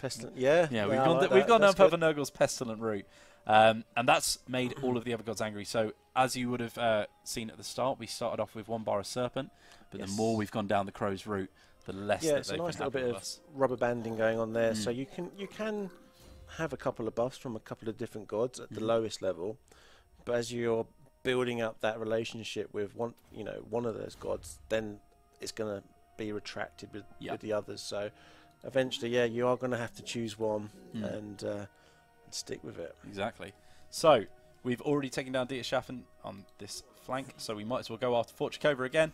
Once again, it's not looking very well defended, but 3k cash is always going to be useful, because you'll see our economy is not looking too good, and we need to bring that money in. We need to stay aggressive, keep that cash coming. So, Papa Nurgle's sick, nasty ride. That's the one. We are full force down Papa Nurgle's sick, nasty ride. So, we are at minus 2,000. I think those Regiments of Renown are making us lose quite a bit of income. So we're going to have to kick down some of our forces. Let's look at the guys that we've got available to us. So Azavar is probably not quite as useful as he would be, because he's just at the top of Kislev and we're at the bottom. So it's not going to be too useful to keep him around. I think we're gonna have to sacrifice him. Gonna shove him back in the ranks and get rid of those units. And that's helping out our economy. That's halved our miners. I mean, so the other option there could have been that you could have got him raiding.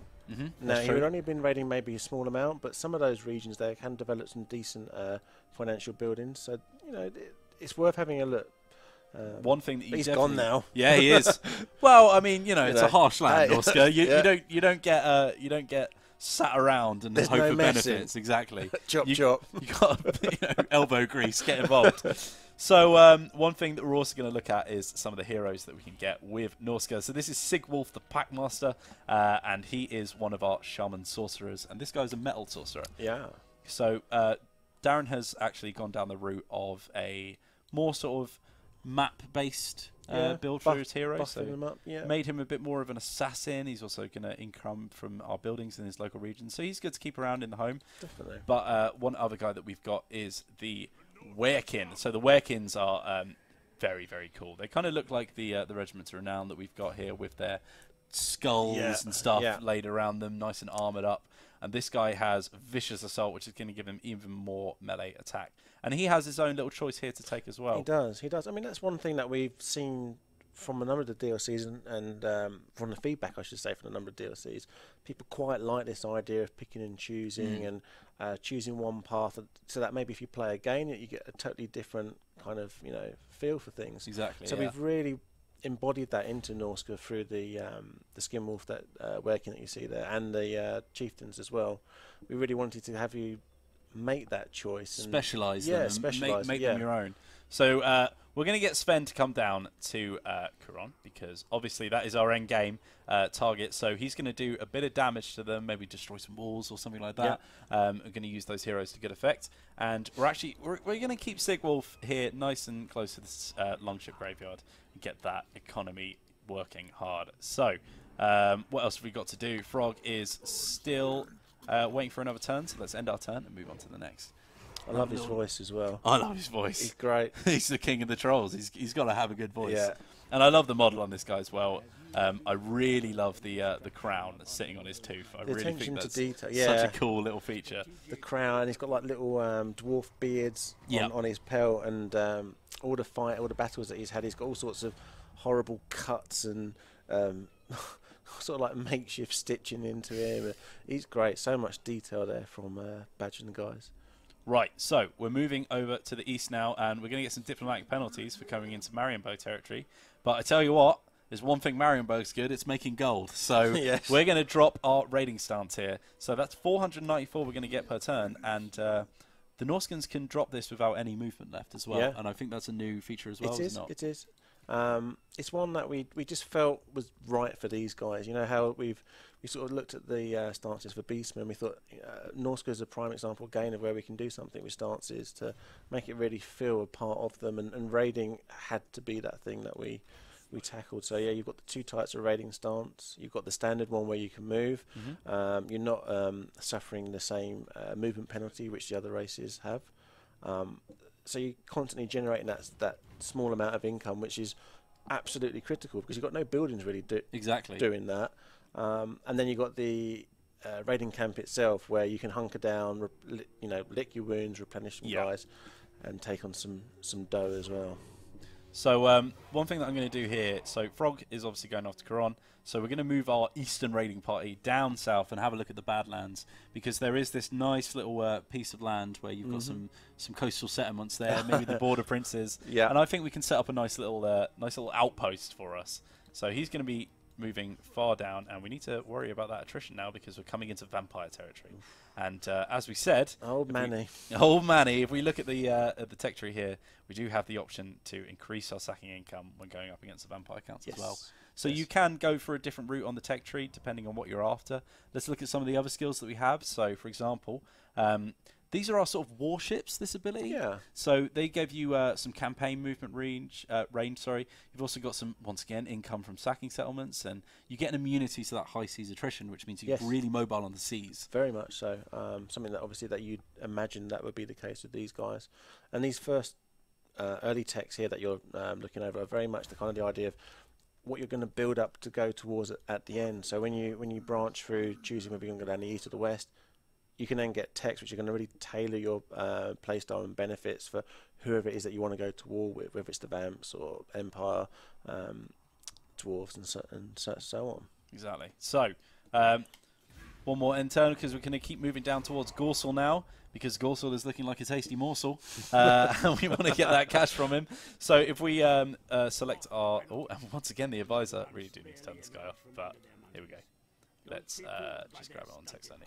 So, we're going to be worried about these vampire counts, so I think we're just going to go around them here, and we're going to try and avoid that attrition. So we've got a few hordes coming in. Do hordes come into the Norscan territories and rough you up a bit? Yeah, so there's a few little new spawn locations. So one of the playthroughs that I've done recently, I had a few Savage Orc tribes coming up there, which is really nice. The early part of the game gives you something else to fight against.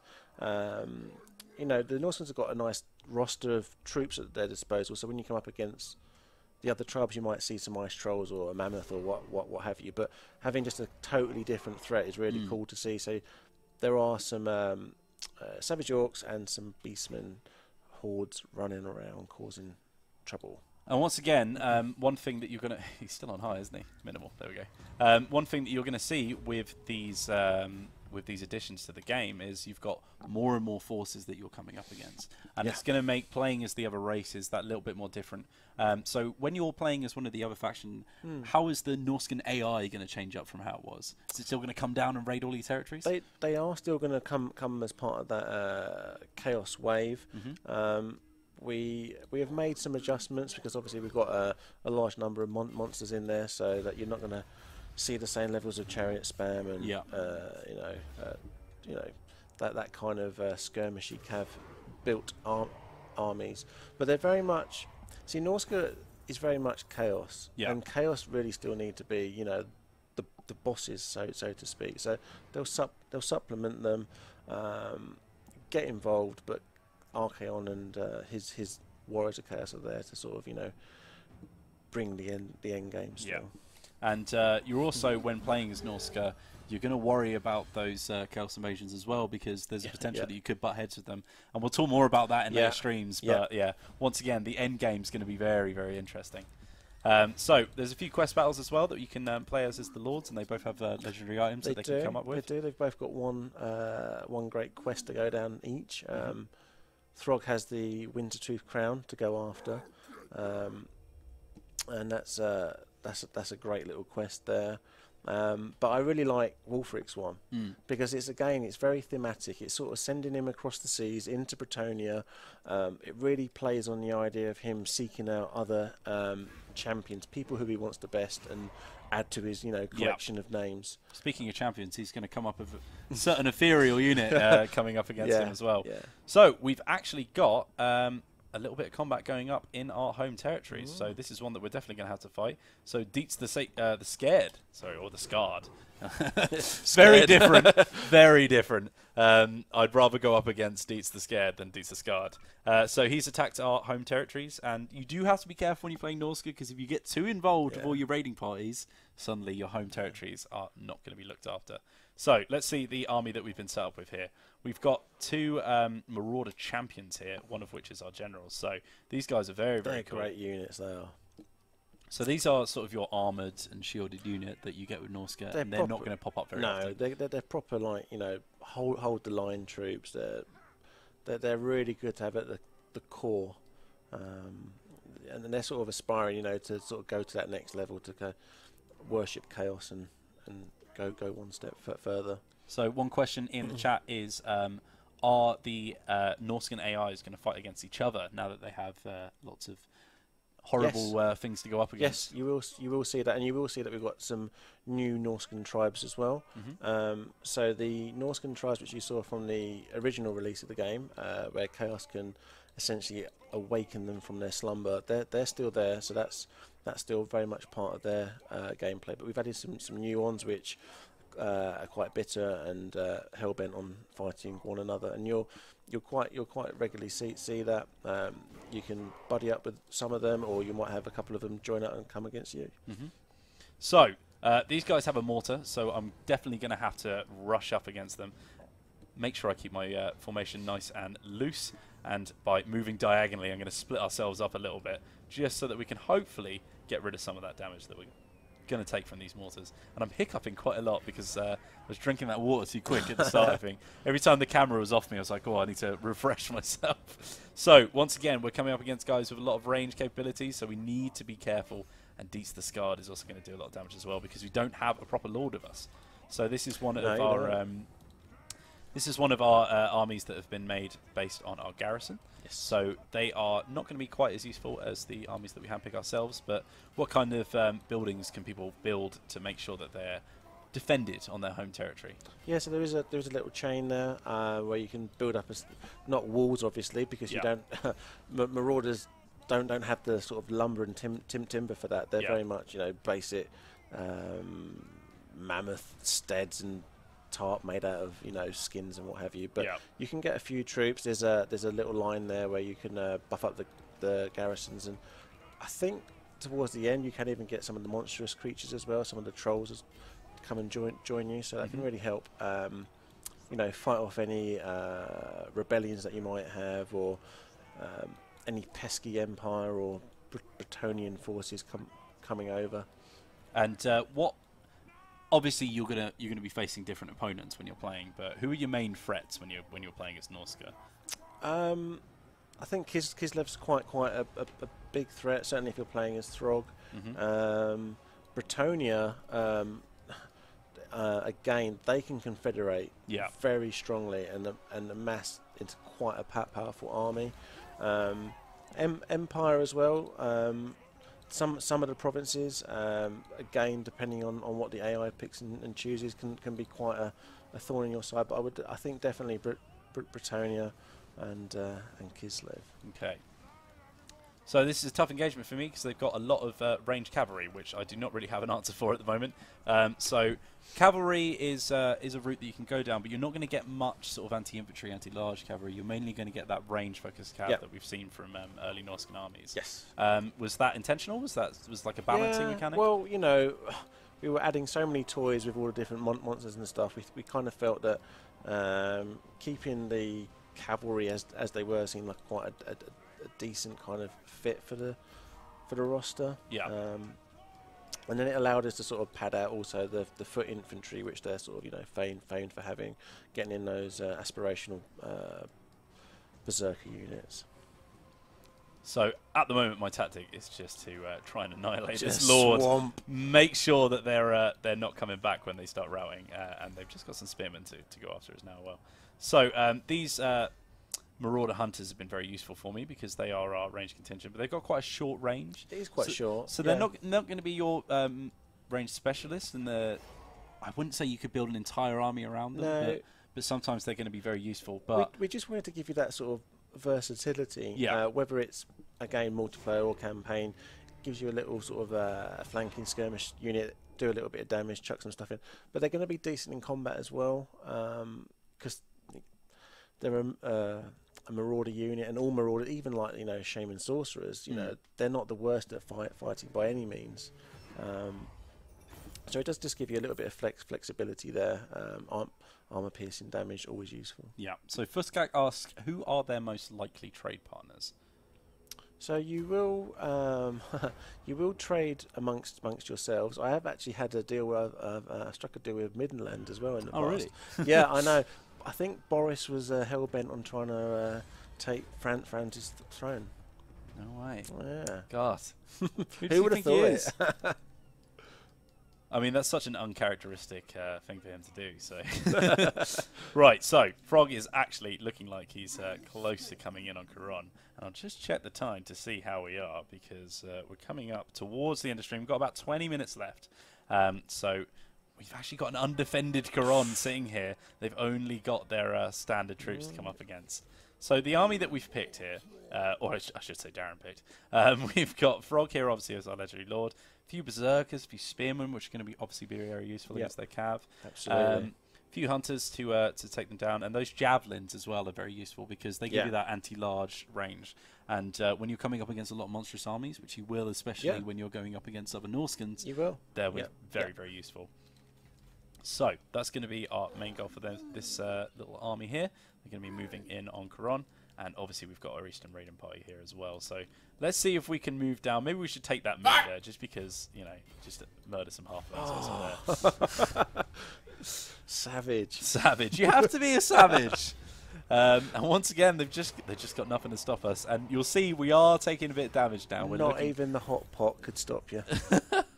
We are looking like we need a bit of rubbing. So we'll get the raise for the crow here, and we'll keep moving down to the south. And we're going to try see if we've got time to set up that outpost. And if not, I'm sure we can always come back to this campaign. Yeah. So another few things that you can point out is we have some lovely mounts for your lords as well.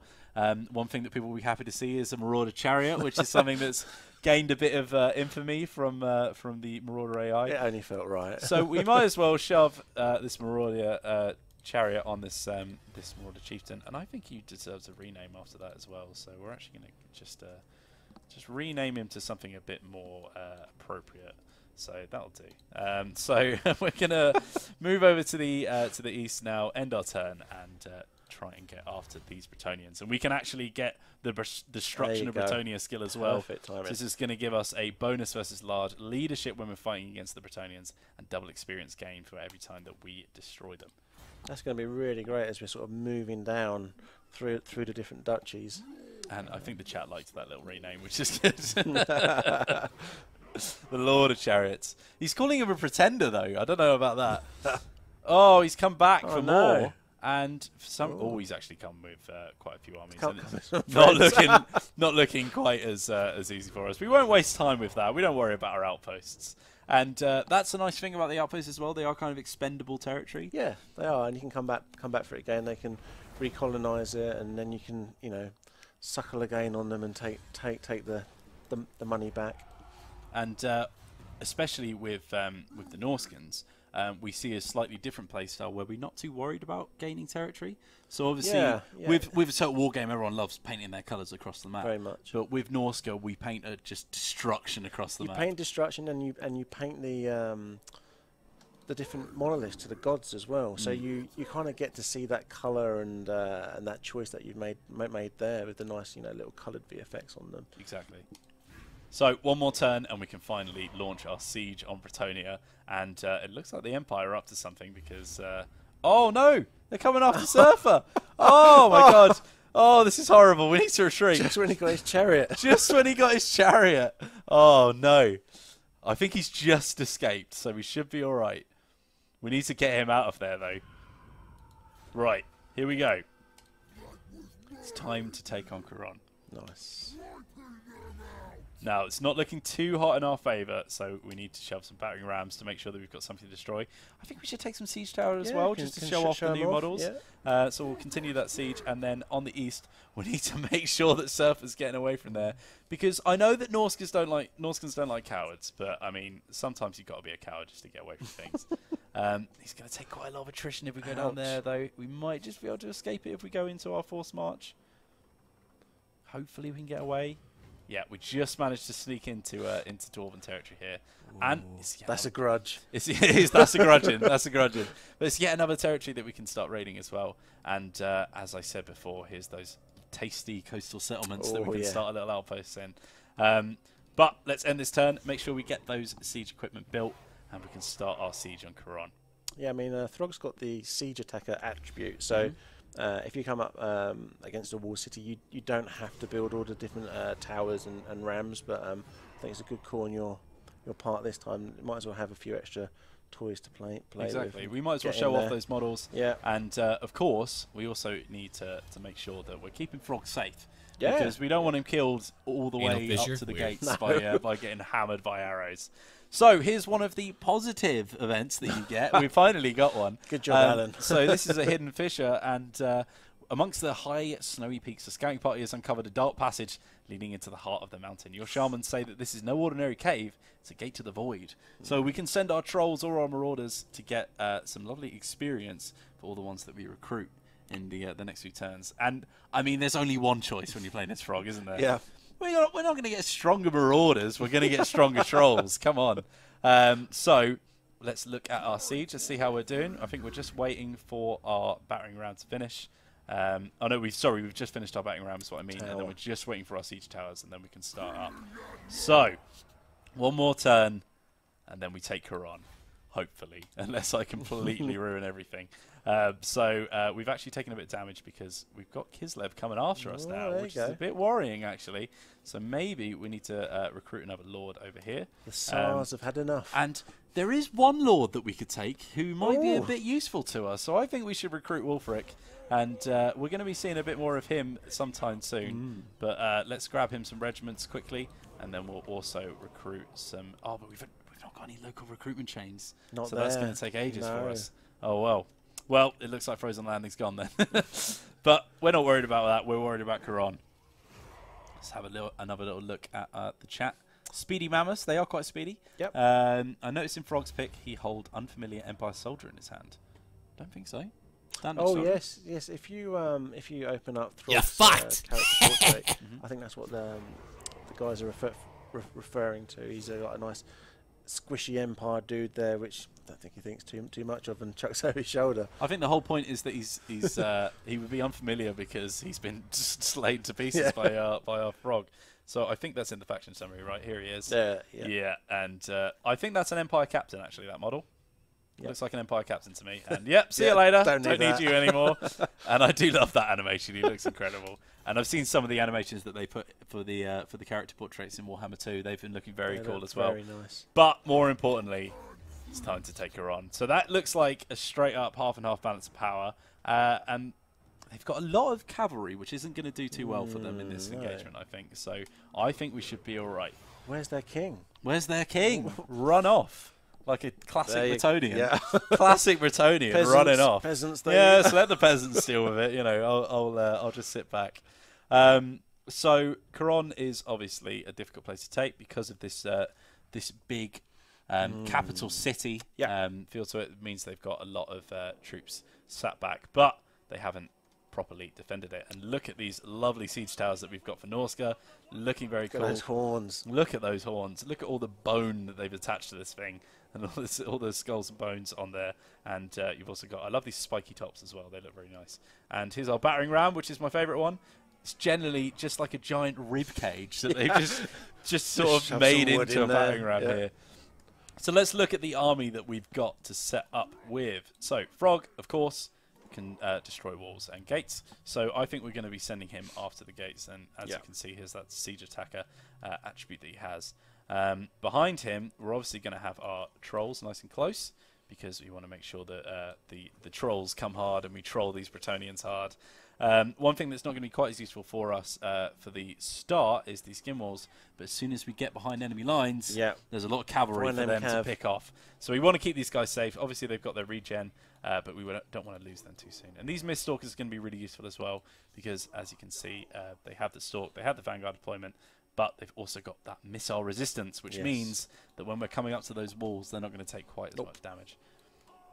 Apart from that, I think we should split our forces into two lots. So let's get our siege towers over on this side to make sure that they're not all coming from one side. They're not all getting blasted by the same people. We've got our little siege ram here as well, which means our battering ram, sorry, which means we can send it after the other gate.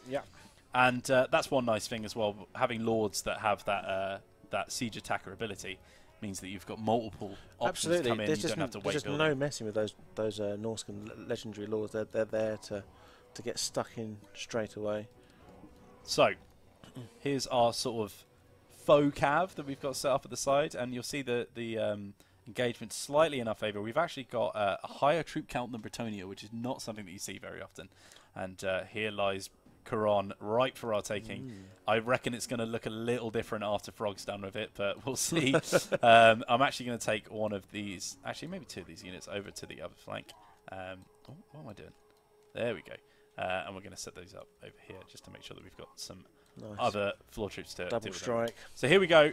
Without further ado, let's smack these gates down. Let's get Throg involved as well. It's going to come straight after them. And some Grail Knights just came out. They looked like they were going to want to engage with us, but they didn't like the look of it. No, they didn't like the look of that engagement at all. So in come our trolls. They're going to start moving up, and we want to keep these trolls safe. So I'm going to get them nice and close to the wall so that they're not getting hit. They knew nothing of what it means to troll. As well. He just sort of I am the troll. Let's look at that. Let's look at him. It's basically me. Frog ready. Yeah. Here we go. Knives and swords. He just looks so ready to destroy anyone who gets in his way. He doesn't look like he had a very happy morning, you know. Right. So let's send in our monstrous creatures to come up, soak some of that damage, and we're also going to get the Fimir over here to hopefully soak some of that damage as well. And then we've also got some ranged troops over here that we can get involved. So the Bretonnians are going after our poorly armoured units over here at the back, so we're going to have to start getting them moving. And whilst we weren't paying attention, these horrible Pegasus Knights have come in and started attacking our battering ram. Who do they think they are? Little do they know that they've got some spears right behind them who are going to hopefully do quite a lot of damage. And we want to get our siege towers up there because I've completely forgotten about them as well, which was silly, and they've lost all their health. So my bad. I was too involved looking at Throg. Sorry, just that's my bad. Cool. Have a look at him. Yeah. So he's laying down some damage on these, and we're also going to get our javelins over here to start peppering these units on the walls.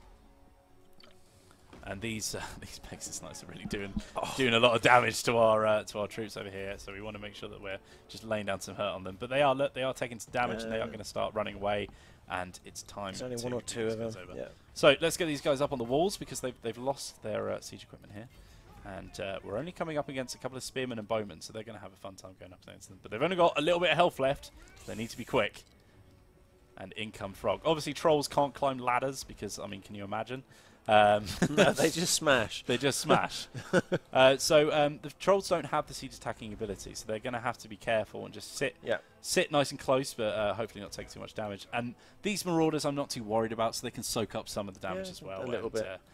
After that, we can send in. It's a shame we haven't got Dumbo in this one because it is a shame. Dumbo can take down the walls. Yeah. Dumbo is going to be very dangerous. Dumbo can go after those gates and headbutt straight through there. Are there any special animations for the mammoths that we haven't witnessed yet? We've not in terms of taking on gates. We do have the nice one, obviously. I think people may have seen it where the gnarly, horrible. Yeah. Grips a guy and does its worst. So this is actually looking not too hot in our favour because I just completely forgot about this left flank. They're looking a little bit worrisome, but we're going to get them up on the walls and start taking away these peasant archers, which is going to be helpful for us because it's going to stop all that range damage that we're taking at the moment. And these marauders, I'm not too worried about getting killed, but these trolls, you want to be careful with them. And that gate damage is looking a little bit more tense for them. Because it means that we're going to be smashing through those gates. Just to confirm to chat, mammoths don't take down walls, they just take down gates. They just take down gates, my bad.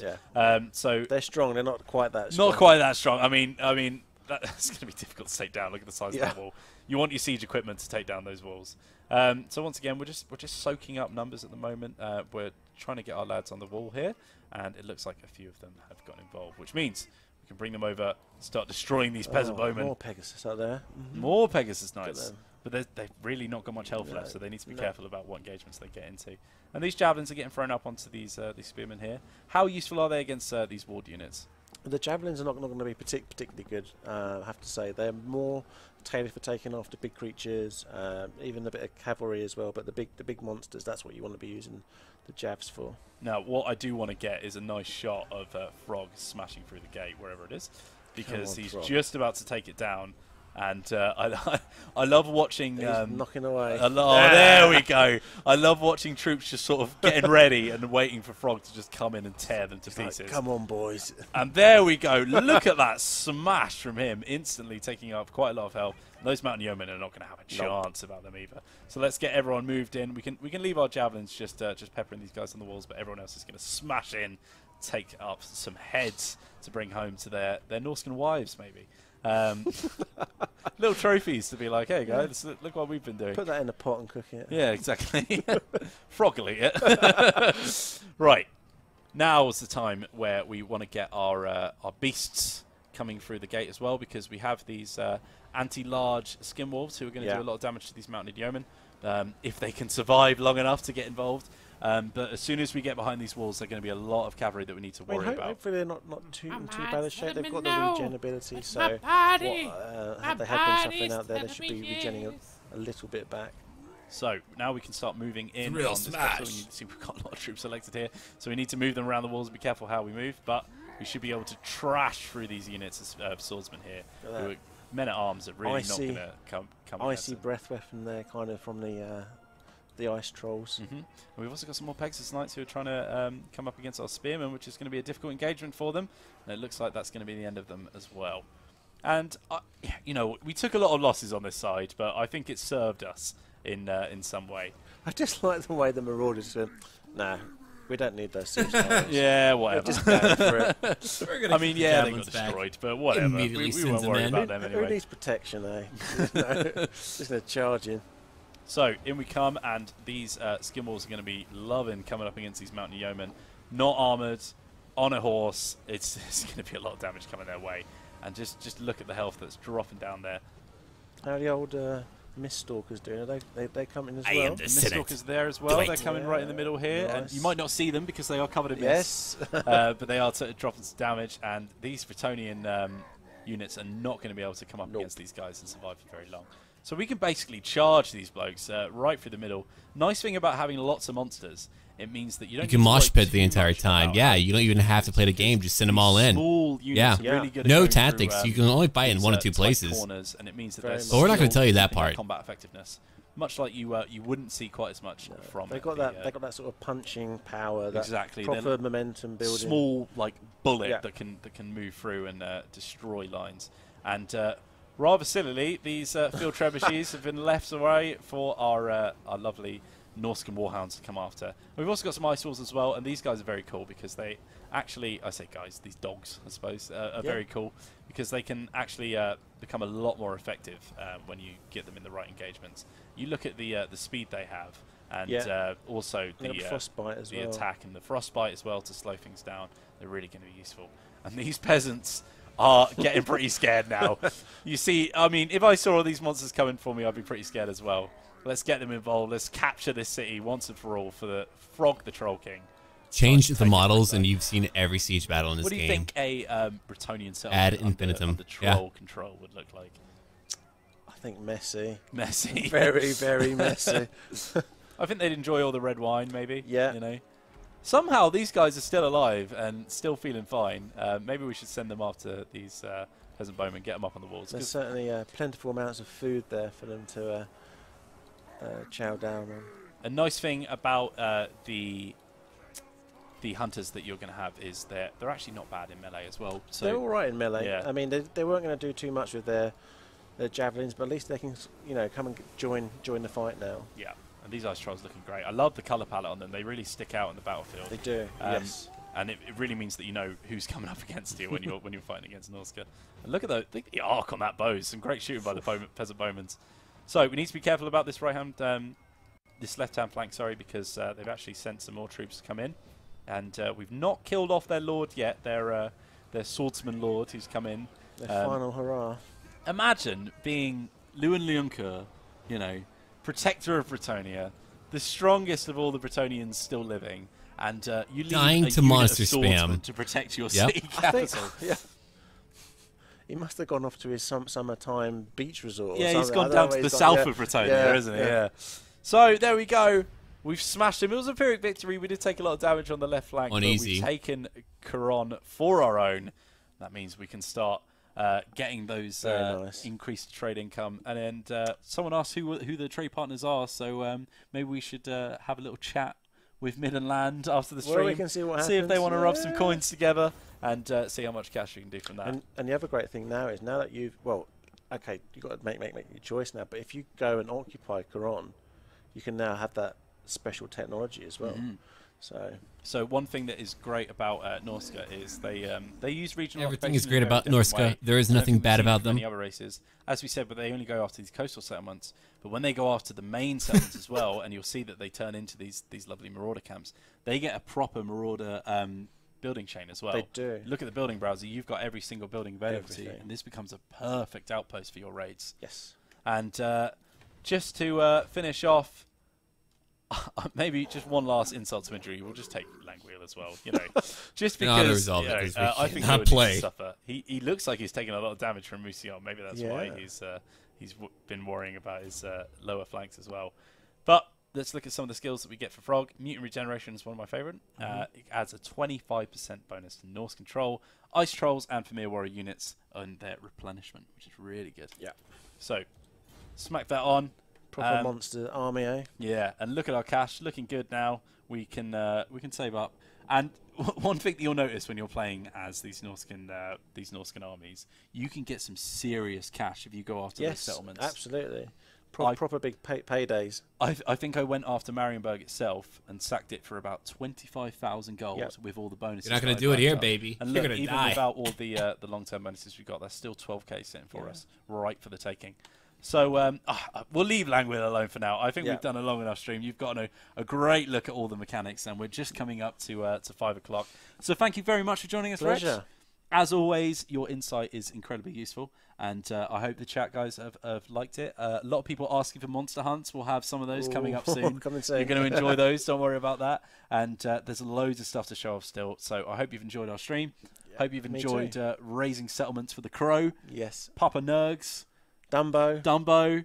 Papa Chariots. Oh, Surfer Ek, the Pretender. Whoever we named that unit of marauders after. I think it was Green Moo. There he is, Green Moo. Thanks for asking. Yeah.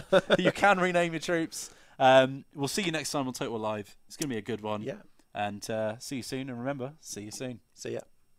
Bye, guys. I love you. Thanks for streaming. Just let me do it next time. I will be profane and you will kick me out and we can live stream that. It'll be great. And I'll be like, Attica! And I'll start to scream at people. But anyway, guys, yeah, that was a lot of stuff. We saw a lot of stuff. We've been chatting a lot in chat, in case you didn't really know about that. I don't know if it'll show you later. But we've been chatting a lot in chat. I've been typing the entire time. I've never done this before, but I actually think it's fucking cool. If you join the main chat channel or whatever, you get kind of lost in there, and it's with a bunch of people you don't know. At the very least, we're all here. I mean, you guys are either subbed to me or just found my stuff, and so we're all chatting together, and it's been a lot of fun to have that go on. So I've been really enjoying that quite a bit, like just being able to talk about it in a very honest and genuine type of way. You guys know me. I don't get overly hyped about things. I'm going to look at it and analyze it and be like, do I like that? I don't know. But no, the Regiments of Renown are really cool. I don't know how they're going to really change up the game. I don't know what's going to happen as far as the balance of the game and all of that. That's going to be pretty interesting to see what will go down, because we have now 30 new units, and if you think about that, that's like multiple factions worth of units thrown into the game now, where they're meant to be the antithesis depending on what unit, like the flaming trees for the wood elves. Yeah, that's meant to counter flaming damage and all that.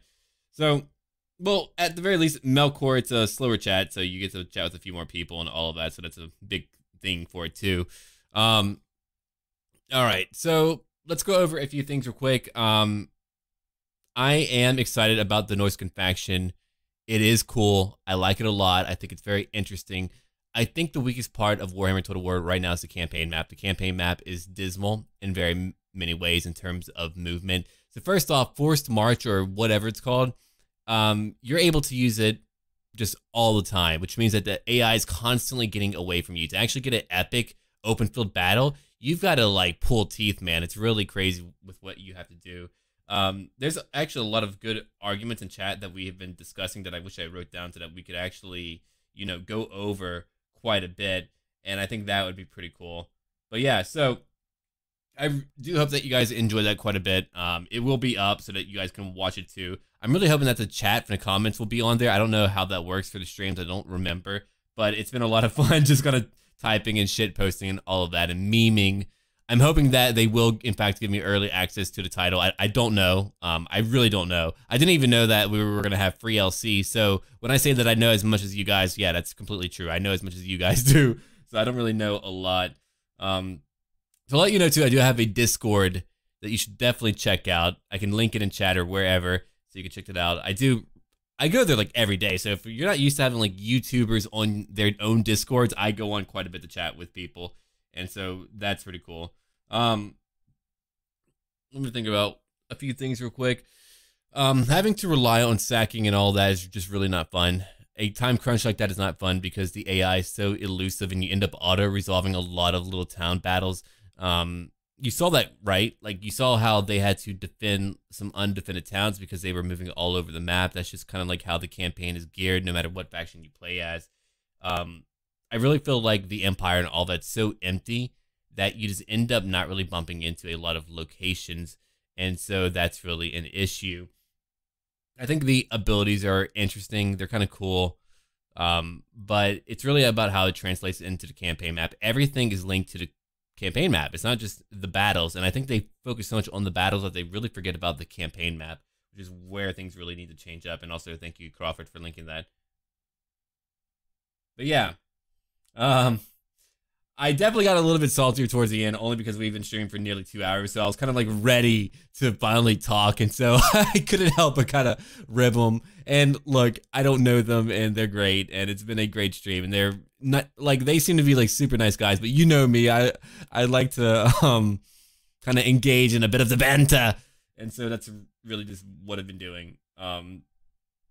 And I can't help but make fun of, you know, overly optimistic comments made about things. And look, they can't say anything negative. It's their fucking company. Imagine being a worker for Coca-Cola and you're like, Coke shit. You wouldn't be working there. So it's my job. I'm allowed to do that, right? I play the fine line of having them like me just enough to where they let me play stuff, but also still giving them shit because I can't help it. It's in my nature. So yeah, I was being pretty impatient. You guys got to hear it. And I think that was a lot more fun than just kind of dealing with it, with them talking in such a PR, like there is no problems in the great community type of chat for that siege battle. Because every siege battle plays out the same. You break one fucking gate and you all rush in because you have to, because the towers are fucking you repetitiously. But yeah, I'll try to do some ass kissing Kenjacks so that they will give me early access. I'm not good about it or good at it, but yeah, we'll see. So we have Musion coming up later. So all right, guys, let me go ahead and go over some things before my laptop dies. Because I'm looking at my laptop while I chat with you guys, because I only have one screen for my new desk right now. I moved in to Atlanta, so I'm gonna be finishing some campaigns retroactively that I did not finish. I went to Atlanta 2 months ago, and I ended up staying, and I just went back to my home a few days ago. So I got my PC. My PC was fucked. Fortunately, now it's fixed. Thank goodness we live close to a micro center as well, which is great. But I'll be finishing old campaigns that I was doing before I left on my trip. The views probably will be a little bit dismal for that. I think a lot of people may have left my channel when I stopped uploading as much for a period of time, for like a month. But I will earn them back, I'm hoping, with the launch of the new DLC and then Warhammer 2. So that would be great if I could have some new people in. Patreon has really allowed me to do a lot more to be able to stop worrying about ads and getting the most views. So like, instead of that, I've been focusing on community. And even if I don't gain as many subs as other people who are smarter with like SEO, which is search engine optimization and all of that, I get to know a lot of really cool people, and I can just kind of chat with you guys on Discord. And even what we did today, where I did it for like 2 hours of just like typing with you guys in chat while we were all watching the same stream. But yeah, so that's really it. That's kind of my ending to it all. I think it's really cool what they're putting out. I did not expect the free. I mean, keep in mind, it's like free stuff. I mean, the Norsca stuff is like promotional, meant to go. So it's like, it's not really free. It's just, it's a calculated advertisement move to get you to pre-order Warhammer 2, to encourage you to. But still, it's very cool. It does remind us about how much the base game needs help as far as like the Empire and the Warriors of Chaos, like the two most major factions in the game. So there's that. I did finish Musion, So I will be working on Isabella right after I finish the Chaos campaign. I need to go to the gym, and then I'll probably come home and begin to work on the Chaos campaign, which I need to finish before Norsca comes out, because that will change up every fucking thing. But yeah, I think in the future, as I get more views and as it become more popular for like Total War, I'll stop trying to like veer off into other games. If I want to do like Skyrim and Fallout 4 narrative Let's Plays, like my Korgal Let's Play that a lot of people still love, I'll probably make a alt channel where I only focus on those games, and that's it, because I can't really divide up my community at all. I think that's really important. And yeah, man, alcoholic gaming, let me tell you, I have learned that there's like a core group of people who follow me, who just come with me and chat with me. And I don't know, you guys have become part of my life. I used to be like, well, I'm introverted as fuck. I just kind of like to keep to myself. And that's still true. But now I'm like, huh, you know what? I enjoy chatting with all these people. They're really cool. And I have a lot of really cool people who follow me. I actually have, I think, one of the better fan bases and viewer bases out of any community. I have a lot of really chill people. So let's see. Yeah, I've got to be careful, Ken Jax. I actually did that. They had a meeting with a bunch of YouTubers for kind of like our reviews, and it ended up me being a critique, or providing a critique on the Beastmen faction. And I actually talked to the guy who like designed them, and I felt like the biggest asshole. I still like spoke my mind, but yeah, they're not really looking for our type of feedback. They're really not. They just wanted to kind of like play the stuff so that they get free advertisements for their stuff. So I mean, like, it's tough. I would like to tell them, but they don't really care for it. I mean, like, they know the criticisms because they have like PR teams who scour Reddit and the forums. So like anything I say won't be new. I'm trying to learn how to network for once. I don't know how to do it. If you see people do well on YouTube, you know that they know how to network. I don't, but I'm going to try to learn. But yeah, this will be up soon. The VOD will be up very soon. Yeah, that's really it. I will say, though, I will be a lot more profane during my Let's Plays. I've been kind of PG for a year, and I was like, you know what? I'm going to try to be professional. Now I'm like, no, I'm not going to be professional anymore. Fuck it. I'm just going to be me. I'm going to meme. I'm going to shit post. I mean, on my Twitter and Facebook, you guys see memes all the time. But, all right, guys, I'm heading out. I need to go do stuff now. I've been here for 2 hours, which is why I was getting really antsy towards the end. It was actually not aimed at them. It could have been me. If I was streaming for 2 hours straight, talking that long, I would have been pissy. I would have been like, oh, fuck, shit, cock. But, all right, I'm out. See you later.